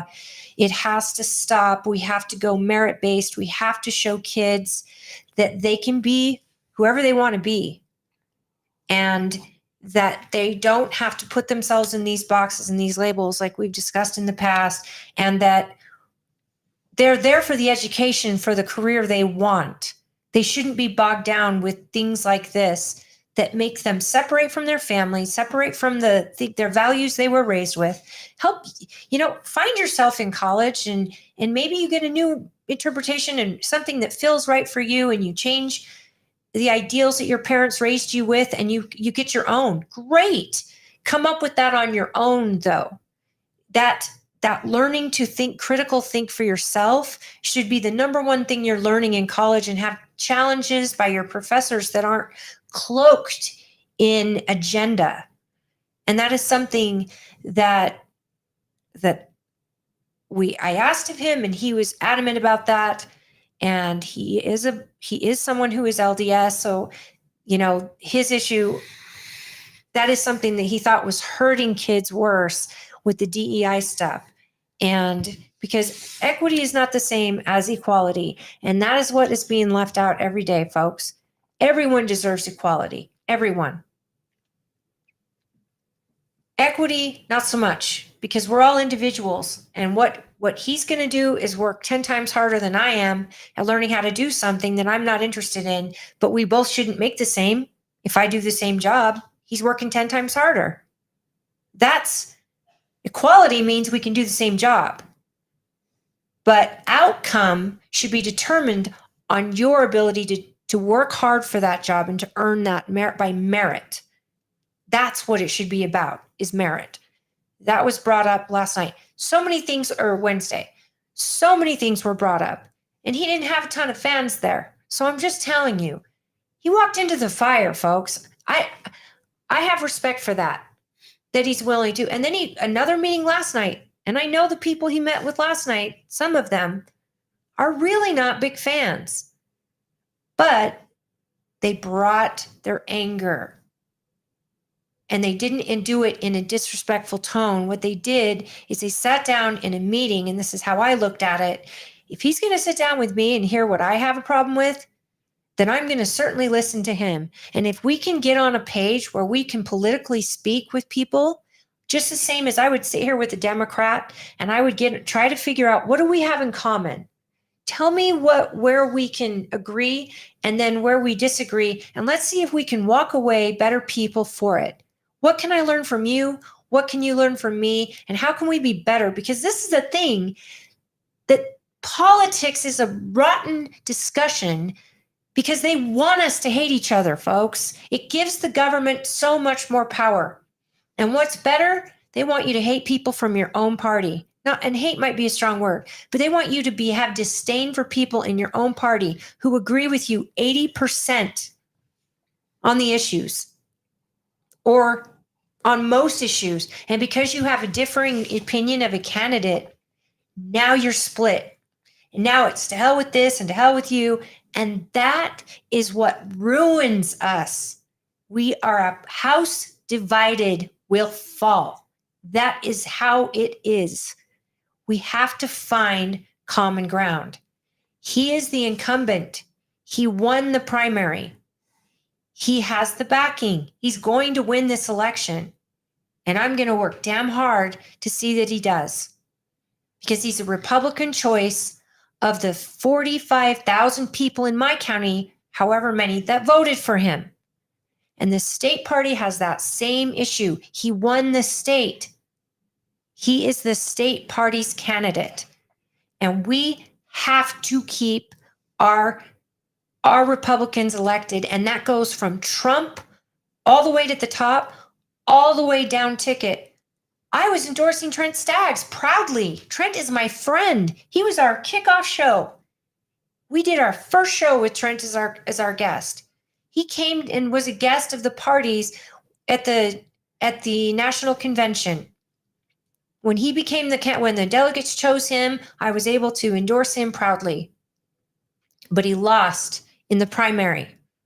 And now I'm going to work extremely hard to make sure that John Curtis wins. Because John Curtis is considered the most conservative legislator in Congress, according to certain Heritage. I think it was the Heritage Foundation. When we read that, we were shocked. We were shocked. I know. And Thomas Massey's sitting there like. And he's on the climate change caucus, which you guys, we need one of our people on that caucus because he convinced a bunch of Democrats that guess what? You cannot have your windmills and your solar panels without petroleum and oil and gas. And if you don't find a way to engage climate or oil and gas into our future, we have no future. I also want to bring up at the convention, Deidre Henderson had her nieces there. I don't know how old they were. If they were underage, she shouldn't have had them there because it's contentious. Politics is a blood sport. I used to bring my kids to convention. But it's contentious. If you're an elected official like that, it's a blood sport. And I don't think if people are throwing words at you, you volunteered for that job. You volunteered to be the shit catcher's man. Sure. But and so don't get mad about it. Be an issue. She was in fear for her safety. Was it legitimate? Well, UHP thought it was. Okay. And that's the thing. UHP thought it was, and they thought it was safer to keep the governor safe. And here's what I'm going to tell you right now, and this was brought up last night by Brad Pratt, which I appreciated, is the conventions are a public event here in the state. So the public could have been in there angry. I'm not even saying the delegates did it to her, but I know someone not only threatened her, but said horrible things to her to the point where law enforcement had to watch out for her and protect her because when she came through the green room, she had law enforcement with her. Did you witness anything? Oh, only just when I walked behind her. Like, did you witness people physically threatening her? Well, I heard some horrible names and horrible, disgusting words that I wouldn't use. I don't use and I don't like, and I don't even like to hear them said. So Fred says the way it is, the people who avoid caucus make their voice heard at the polls. It's easier, legal, and honorable. They just don't like the system. I guess the question is, and that's fine. And I have to say, Fred is somebody highly engaged with the party. He is. And in caucus and in everything. If you're going to have the polls in this caucus separated, then do away with the caucus and let the Republican Party focus all their money and efforts to commercials. And I would rather do away with the signatures and focus. But I'm just saying on building a better caucus that represents more people in the state. You're breaking politics further monetarily if you have both ways. Focus on one or the other. It's as simple as that. And you guys pick however you want to do it. I'll support you. I'll cheerlead for you. I'll get me some pom-poms. I want all of you and a that skirt. Are upset to contact your senator. Contact your senator and tell them you want them to run a bill to eliminate SB 54.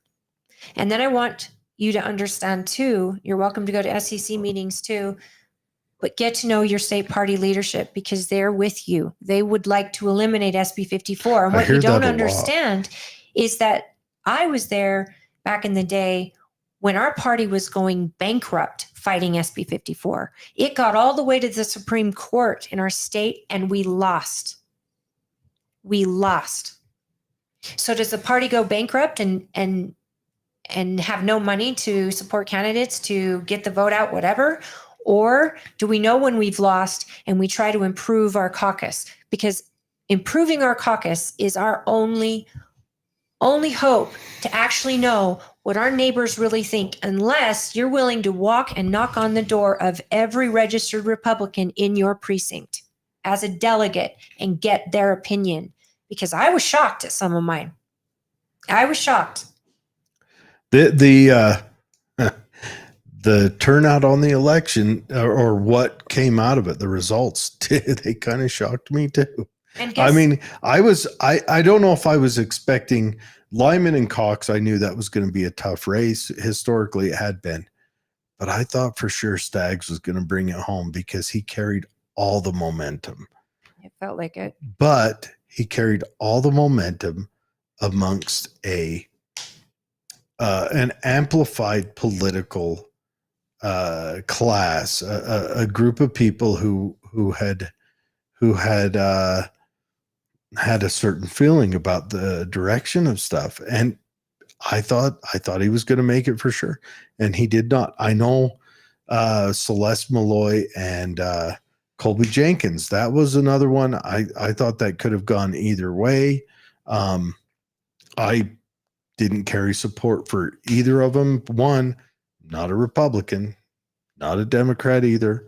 I'm one of them kooky independents because there is no box to tick for, I think government is the anti-Midas of the world, and it's going to be the thing that destroys us all. But, you know, there's not a box for that to check when I get my driver's license.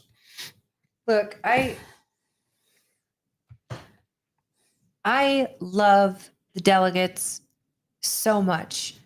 They are the people that show up. They are the people who do the work. I love the candidates who engage with the delegates and actually make the time, and they travel around this state and they try really, really hard to get in front of everybody.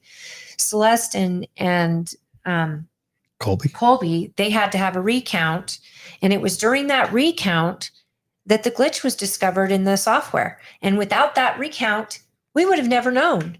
And because of that recount, our election is going to be way better for the general. And it was our clerk that discovered it. Oh, but and Fred, you said somewhere that Tracy is the smartest person in the county. You left out an R. She is the smartest person in the country. Tracy's amazing. Missed that. Tracy is, for anyone who's outside of the county listening, Tracy is of impeccable character. She literally impeccable character. Absolutely. If you met her and talked to her, you would know it just talking to her.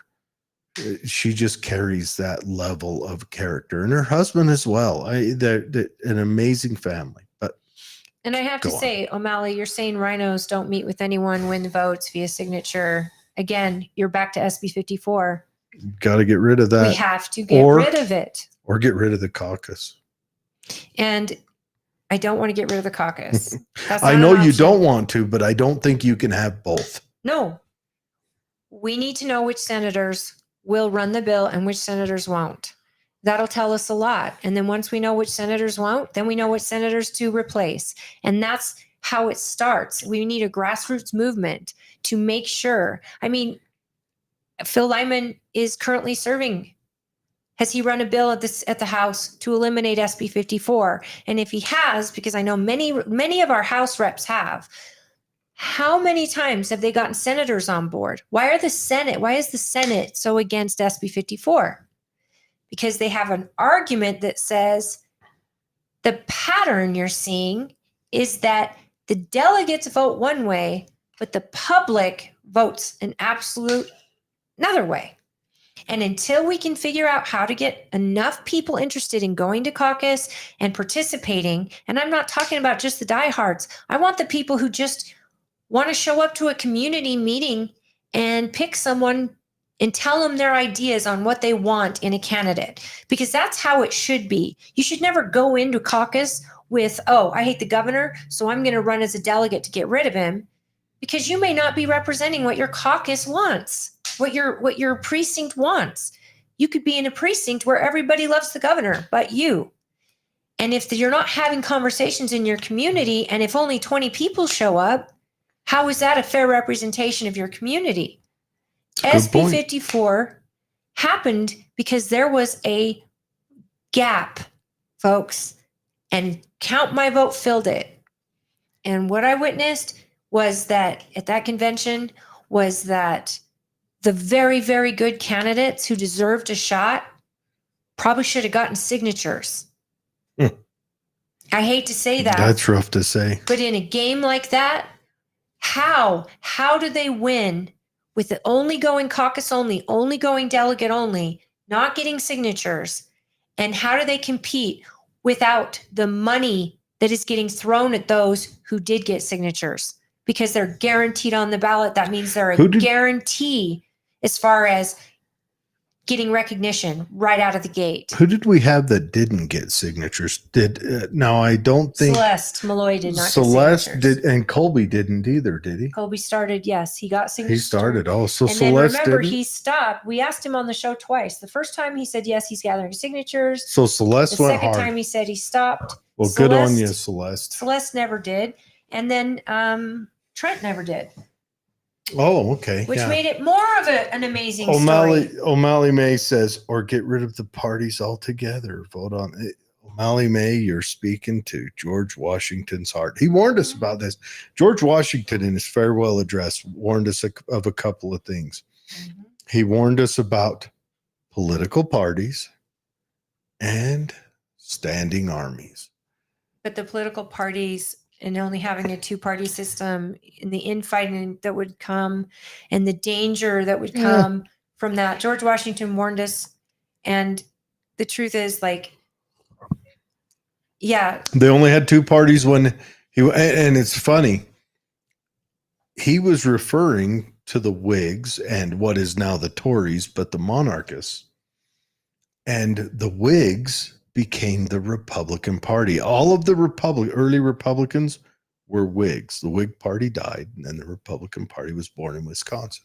Well, it's very wild, but it is, and I like it. I think we should lean on the Constitution, and you guys want to hear radical takes? That's where I go with it. Lean on the Constitution. The Constitution says nowhere in there does it say an army. You can have National Guards and form a militia, but that wouldn't give the National Guard any federal control. It would be controlled by the governors, as it was up until Norma mentioned somewhere in here, and I don't know where it was, but she said that it's better to vote for the person rather than the party. And I was an independent for years before I became a Republican. And when I was in college, I was even a Democrat. Well, for Clinton. You mean while you were being indoctrinated? Pretty much. And when I realized that I actually had a job and watched what was happening, I changed, and I was an independent. I like to vote on the person, the right person for the job. But I didn't have the opportunity to go sit down with that person and meet him face to face, which I loved about the caucus system and all of that. And that's what was the way we used to have it before SB 54. SB 54 has been around, 12 years now, 10 years, something like that. Yeah. And it was a lot of money put behind it because the people of the state felt like a small group of people were determining who got on that ballot. So with the primary, and now you have to play in both fields now. We got caucus, and then we've got the signature gatherers. Now, whoever wins each gets to be on the primary ballot, giving all of their names for the public to vote on. That's still fair. You pick your favorite person that you like and you think is the best based on what you get in the primary, and you vote in the primary. We had a 30% turnout in our primary, people. Do you know what our percentage turnout is in Tooele County during a presidential election in the general? Take a guess. No. Almost 90%. 90% of our registered Republicans in this county show up and vote. Of our registered voters, excuse me, not just Republicans, registered voters, 90%. And that goes around the state. We have a huge voter turnout in this state. So with that in mind, just knowing that should have you thinking, well, that primary ballot is everything. If we're not knocking on doors to get our nominees elected after convention, and I mean every single one of us, and not only knocking on doors and saying, hey, this is the candidate who won at convention, here's why, join me, help me break up some of these houses and come knock on doors and tell Republicans about this, and then get out and vote in the primary, 90% in the general, 30-something% in the primary. That's how inactive people are. I don't even know what the Democrat turnout is. I have no clue. Do they have primaries? They just get told who their presidential nominee is going to be at convention. Well, I don't know if out here they've got enough to have primary, but no, I think they do have a primary. No, I think they select who's running where they're at, because Nathaniel was selected by the party. I don't think he primaried into it. Well, he probably didn't have a challenger. Yeah, he didn't have a challenger. I mean, and you only have to primary if there's a challenger. All 8 Democrats in his county showed up. But does that make sense? Do you guys understand where I'm coming from? Like, if 90% of registered Republicans showed up and voted in a primary, and they gave us the candidate that we chose at convention. Well, imagine if they showed up at caucus. Exactly. I mean, just the caucus night, that'd solve it right there. Absolutely. Or even if 40% showed up at caucus. I went to my dad's precinct. It would be so different. There were 9 people on a presidential and year. I was one of those 9 to help my dad run technology during a presidential year where we had the presidential polling. Like Fred said, we shouldn't have the presidential primary at the caucus. Well, that was a way to get more people to attend their caucus. And that's true. We had the technology and it got hacked. And we had the locations. We were prepared for large groups of people to show up in a presidential election year, and they just didn't. And we advertised. The advertising dollars alone would blow your mind on not just our county, but the state advertised. We did everything we could do to get people to show up to caucus, and they didn't show up. And then they didn't show up to the primary. You can't be mad at the signature gatherers for gathering signatures with the problem we're having with caucus. I really can't be mad at it. Norma, you and me are in the same boat. I'm not a Democrat or Republican either. So I showed up to help Dad so that someone who knew how to run his phone could run his phone. But I gave a couple people asked me questions because I had interviewed a few of the candidates. They said, what's your feeling on it? And I took the opportunity not to tell them who I liked more. I said, this person comes and this is the message they're putting forward. And this is the message the other person's putting forward, which are messages mostly aligned. So after that, I mean, honestly, most of the messages across the board align in the Republicans. Most of them align in the Democrats. The Democrats are trying to go, Democrat Party as a whole, as I see it, are trying to go with they don't want to go hard on corporations per se, but they really have and it goes back to Jonathan Haidt's studies where they really feel bad for the outsiders, the care harm matrix that they've fallen into. And the Republicans see that the government is a problem, but I think that the government is the only tool that can fight the Democrats, making the government bigger to be a problem.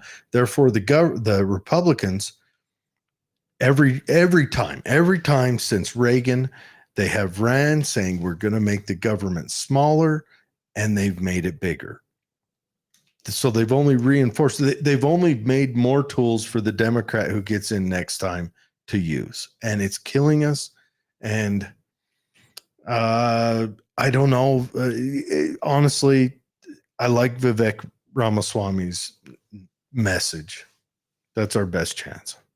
I agree. And I really think that I think there's a way, there's an answer, but I think it doesn't happen until we have our governor, our legislators, and our state party all in the same room coming up with solutions that are going to benefit the voters of the state. And I don't care who the governor is. I don't care who the state party chairs are. I don't care about any of that. I just want to have enough people come into a room with the intent of having the best interest of the state at heart, and to have the loudest, not the loudest, but the majority of the state's voice heard. This is something, as somebody said on Wednesday night, that Californians are given such a bad name, like they're treated terribly, like they're liberals coming to change the government here in Utah. And one lady said, "I'm from California. I don't feel like a liberal. I feel like a damn refugee.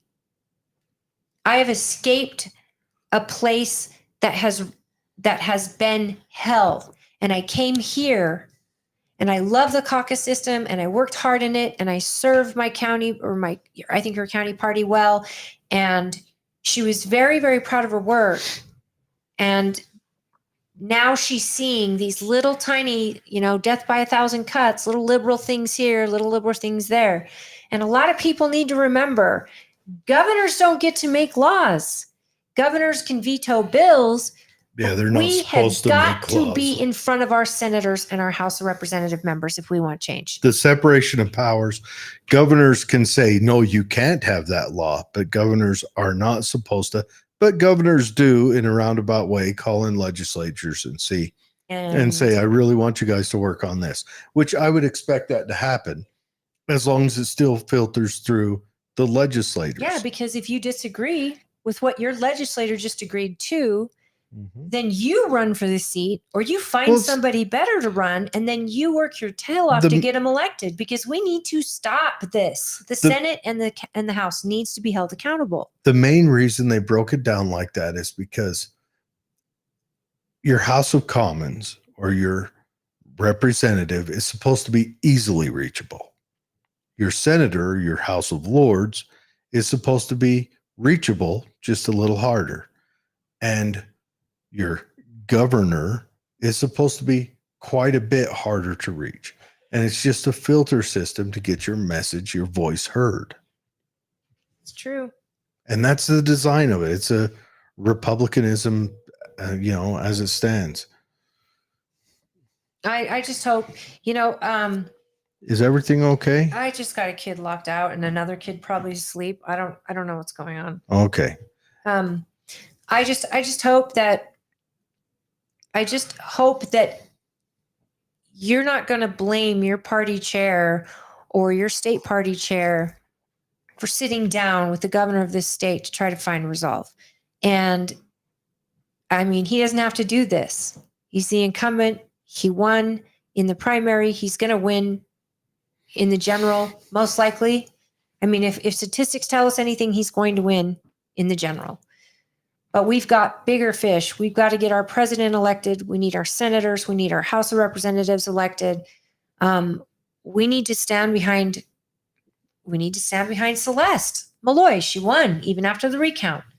So she's officially our nominee. She's supposed to be coming on real soon. Yeah. She told me that. She'll be on soon. I have some questions. Now, I'm going to say this outright. I really like Celeste. I enjoy every time we've talked to her, I've enjoyed it. Both candidates were amazing. I liked Colby a lot too. Yeah, both were amazing. But I got to meet Celeste in person. She's just super easy to talk to. She's the real deal. I really like her. But And I'm not saying you guys have to like her or whatever else, No. but I still want to get a feel for what's going on. You know, she's there swimming in the blue water at the honey bucket, and I really want to know what's going on back there. But anyways, I want to say that Snoop Dogg, shout out to you. It's a pretty good wine. Is there anything like he's the most corporate gangster I've ever seen? Is Oh, there of anything course. that doesn't have his name on it? Of course, but it's pretty good wine. I kind of like it. 13.5%. Made in 2021. Cali Red. Bought at a gas station No kidding. in the free state of Idaho. Oh Yeah. Fred says we should burn through comments and I should let you go because you got to go get a kid in the house. Fred says, oh, let's roll up and we'll roll through and see what some of the comments say. You guys, this is a split. Fred says nobody's more blue collar than me, but I communicate with staff up there because they are my friends. Getting involved doesn't require a college degree, nor does having a degree become a millionaire. Stone Lyman ran an ad for the Democrats, by the way. No, I agree with you. You're right. You can talk to them. I know I see my representatives around. They are great guys. I'm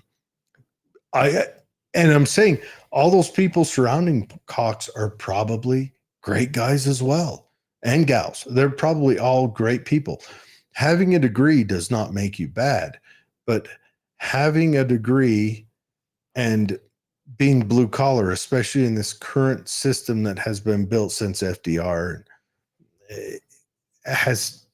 it's changed it. We're in a supervisor leadership class lately where and experts know everything. Then it turns out that experts only know what their college taught them. It's not just it's about all the spoils have gone towards one class right now. The blue collars have been kind of left behind on growth of the economic growth of the nation, and it shows. And it's been going on for a long time now, and I'm not blaming the degree class for this happening. It's been a push that's been going on kind of naturally. It's starting to taper off. I think it's going to taper off one way or another.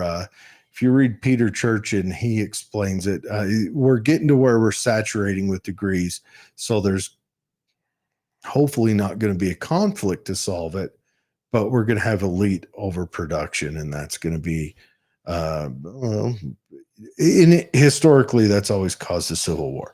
We need to take our colleges back, and critical thinking, absolutely, Norma, should be taught at home.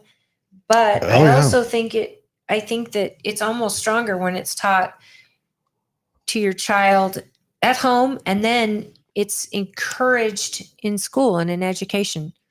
Yeah. And we are a community, a society that has leaned on experts so much, and I want to say, thrown away our own hunches, our own gut feeling to trust experts, and we saw where that got us.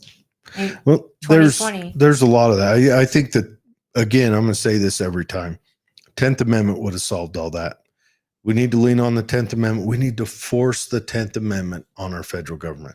We just need to. One more thing about Cox, I just wanted to say that also got brought up.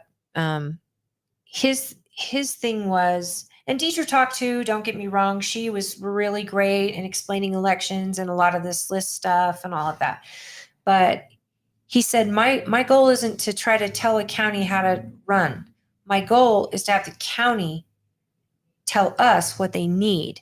The counties, he would rather have the power be in the most local level. And that hit different, because that's something we say all the time. That's the more great. Local, the better. Then here's what you do is you make it so that you have a monthly or quarterly meeting with the county council, with the different mayors, and you call the leadership of that county in, and you have a sit down and hear them out. And the governor does that with our electeds. He just doesn't do it through the party, and that's what I want changed. I don't want it through the party, because there's other. You got Salt Lake County that also needs his attention, and the Republican Party. There isn't one in Salt Lake County except for O'Malley May. She stands alone in there. It's only the biggest party in the whole state. Run by Chris Knoll, a fantastic chair, I might add. Sure. And all the electeds are Democrats in Salt Lake. But what I'm saying is he's meeting with them already. They're up Okay, there. good. That's what I'm saying. But he needs to get down south, and he needs to get to Yes, these he small needs to counties. meet with every county's elected officials, and regardless of party, regardless of flavor, and say, what can the governor's office do to help out your county? What can I push? Who, do I need to grease a palm for you? What do I got to do? Fred says Celeste might be in real trouble next time. I would, who would she be in? Is there something coming up? I don't, I'd love Celeste to see it has under made Trump. Celeste had voted, and we called her to the mat on. She came I like this about Celeste. When she voted for that, what was it, 702 or whatever, that The FISA bill. the FISA bill, And the spending bill. I text messaged her the next day. She called me back about an hour and a half later. And I said, will you come on the show? And she came on the show and justified it.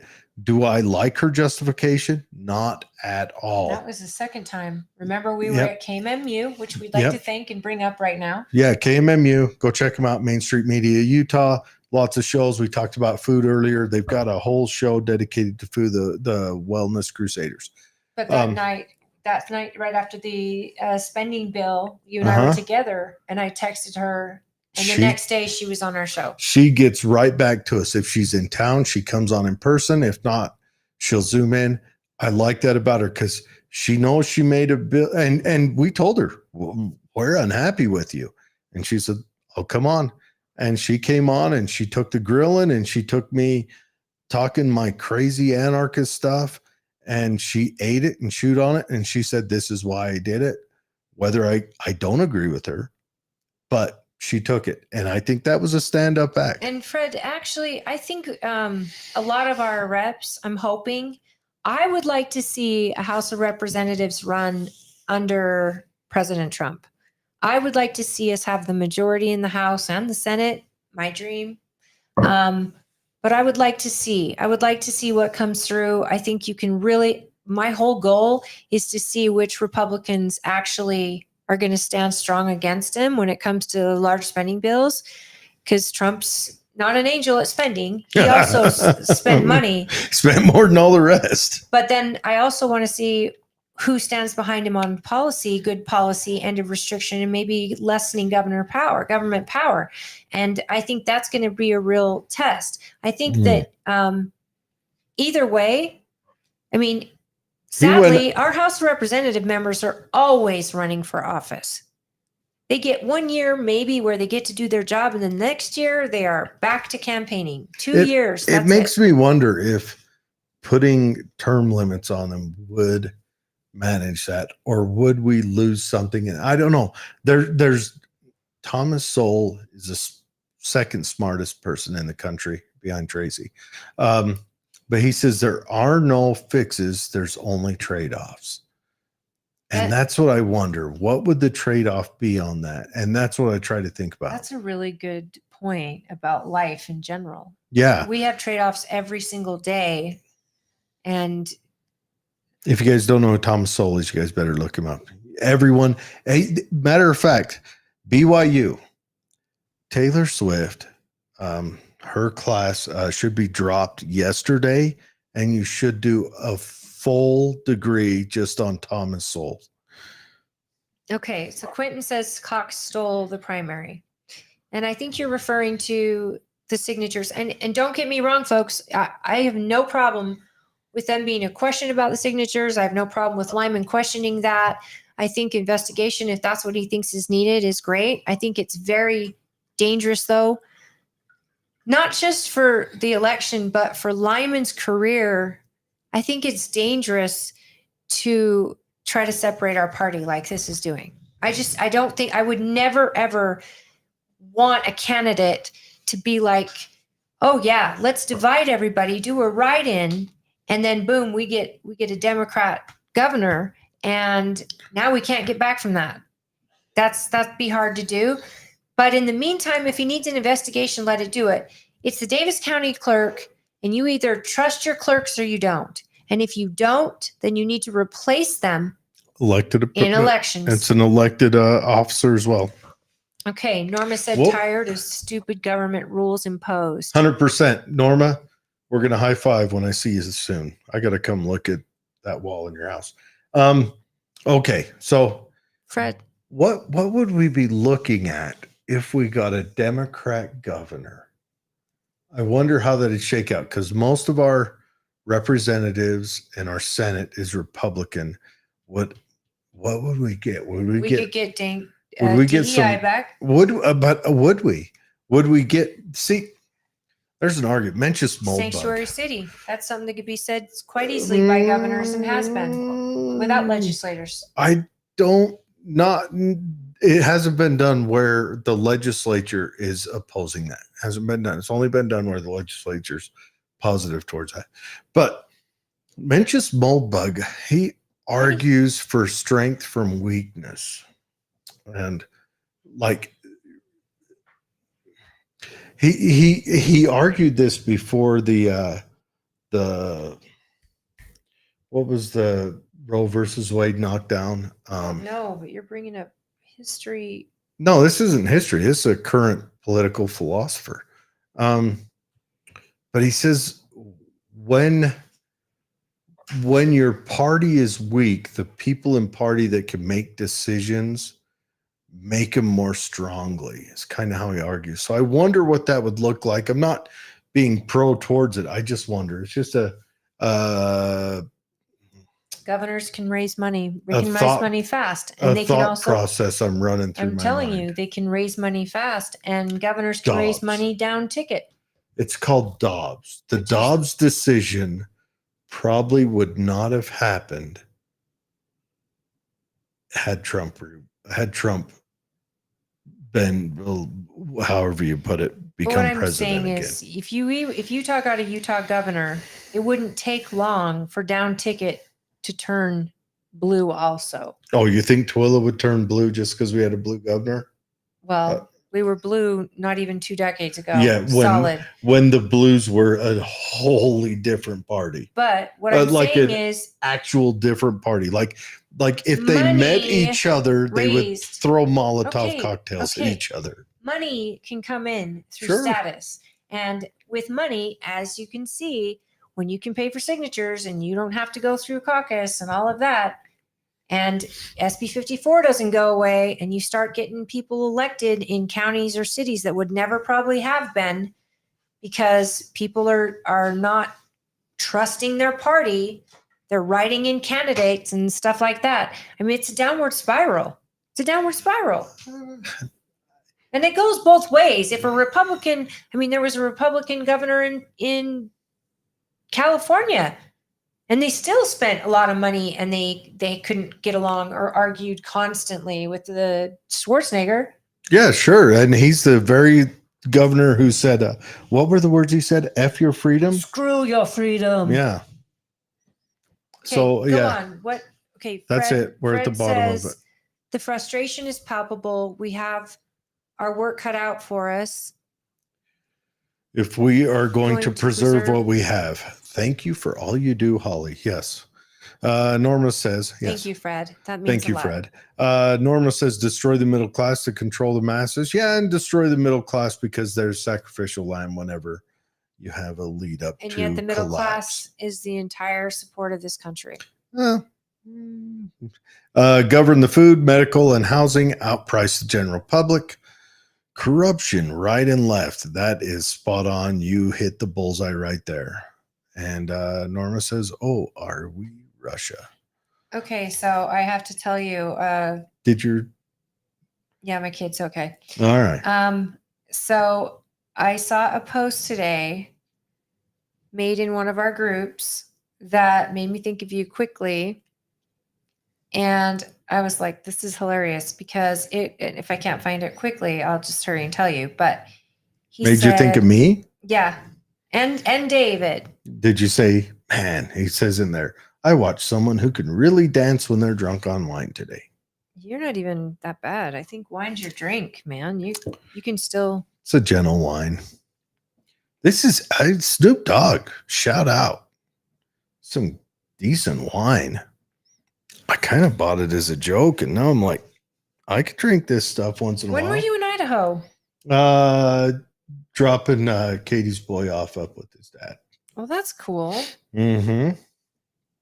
Okay, he says it's Chad Pritchard, who is a member of our party. And this was in Big Tent Republicans. I'm starting a citizens initiative to allow the following. Are you ready, David? If you are listening in the future, if it's future, Dave, then you're going to love this. Yeah, I just saw kind of the beginning. Privatization of state liquor stores. Number 2. Now, this one I had an issue with, but alcohol service starting at 18, with orders being able to be taken at 16, as long as the 16-year-old can't buy the liquor. I don't even like it. I mean, 18-year-olds. I'm confused. Hold on. So that a 16-year-old waiter at a restaurant can take your order.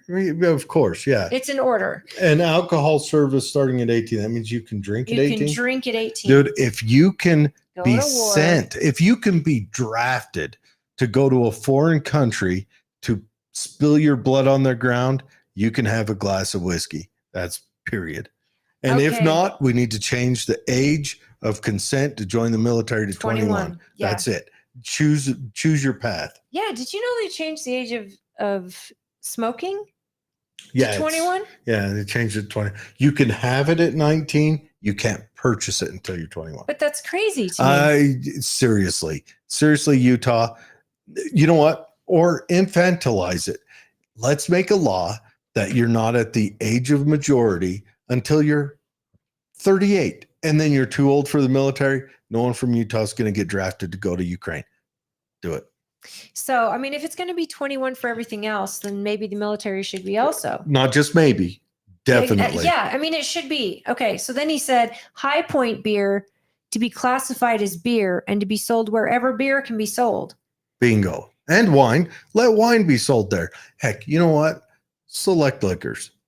Okay. Number 4, I do agree with the state law on this.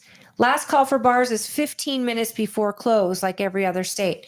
The reason we do last call an hour before close is so that you have 1 hour to sober up before you drive home. And that, I think, is important, especially if, as someone who has tended bar, I know a certain customer, if I've sold them so many drinks you can tell within them so no. many hours, Okay. I know when to cut them off. And I also know that they're staying to the end of the event. Great. The last hour, they can't buy liquor from me. I know that last hour is going to cover that drink because it's every 2 ounces or something takes 1 hour to get out of your bloodstream. Number 5, mail delivery alcoholic beverages. Yes. Yes. Yes. Yes. And number 6, I would be home delivery available. Yes. Yes. Yes. Let's do it. I absolutely love this. Let's have this cat come on the show. I want to chat with him. Oh, I should get in touch with him. He's also a chef, and he's also he's a smart guy. But all of this, all the things I am. And not. I did mention to the governor, to bring it up again, the liquor issue. I did bring that up because we have the Olympics coming, and we also have to get ready with infrastructure. And infrastructure, what are the plans on that? A lot of private companies are coming in. Utah is one of the only places in the country, in a world, I should say, that has not only maintained our 2002 Olympic venues, but we've added more options for the Olympics. Most countries build those venues and then they get destroyed after, or they don't get used, or they don't get cared for. In Utah, we've maintained them, which made us a great opportunity, like a great option for the Olympics. And then we went through the whole build of I-15. That was a struggle. That was rough. We will see more roads going up because of the Olympics. Sorry, Summit County, because you're probably going to be getting the brunt of that. And we do mean we're sorry. That is hard. But it does bring, I believe it's billions to the state when the Olympics come. Molly May says, and raise it back to 0.08, 0.05 is BS, and everyone knows it. Yeah, that's also very fair. You know what? I don't know if I agree or disagree. I'm not a drinker and driver. I just. if you were at dinner and you wanted to have But a yeah. wine with dinner, you're at 0.5%. Seriously. Oh, easy. So, Well, I'm a big guy, so and it depends on the size of the glass, but no state does that like us. We do that. It's crazy that I pro-religion guy. I think religion's great. I love it. I love being surrounded by religious people, but I do think I don't think you could legislate to save someone's soul. I'm not sure. I'd like to see the numbers if DUIs have gone down since the 0.5%. Oh, that's a or good question. Accidents have gone down. I'd like to see the numbers on that. Because most states it's 0.08. It used to be 0.10, like in Arizona and Nevada, and that's all gone down. But the idea of this absolutely makes sense to me. And I think the liquor laws in Utah were changed in 2002 when the Olympics were coming. Yeah. I think they didn't go far enough because we're adults. And then they had that weird bounce adults back. At 21, we should be able to make good decisions. And just like you wouldn't want someone driving high on something or taking too much cough syrup and getting behind the wheel, they should be just as smart to know I can't drink and drive. We can't, like you said, we can't govern someone's soul. And, you know, I don't love that the state is the only one who gets to profit off of liquor sales. And they charge venues, and venues have to charge way more. All right, state, if you're going to profit off of them, let's not be one of the highest tax states in the dang union. Can we? I have to do a huge shout out to Chad because I want to bring him on the show. Matter of fact, we should have him on when I can get Dave on. And I don't know if he's a drinker, by the way. Good. I have no idea. I just know he's a restaurant owner and he's probably getting into making beer. It just sounds like the guy has a libertarian bent to him. He's what I like to call a yellow and black Republican. And I like it. I like the cut of that jib. I do too. Okay, guys, we're going to cut you loose. It's an exciting show. It was really passionate. And thank you for all your comments. 124 comments. And I do hope that you will still tune in the future shows, whether we agree or not. And I hope that you will, if you believe in a candidate and you believe in something, vote your conscience, do what you're going to do. Just know that, you know, elections have consequences. So just be prepared for whatever those might be and get in touch with your Senate, get in touch with your House members, find out what their thoughts are on running that bill. Run the bill. Everyone just know, whatever you think, me and I probably don't agree, but I want you to have that freedom to think that and feel that and vote that. I want everyone to vote their heart, their conscience. And I want to be able to stay home and not vote mine. Someone's probably going to force me. Slap you. You've got to vote for Donald Trump. We have to make it the outcome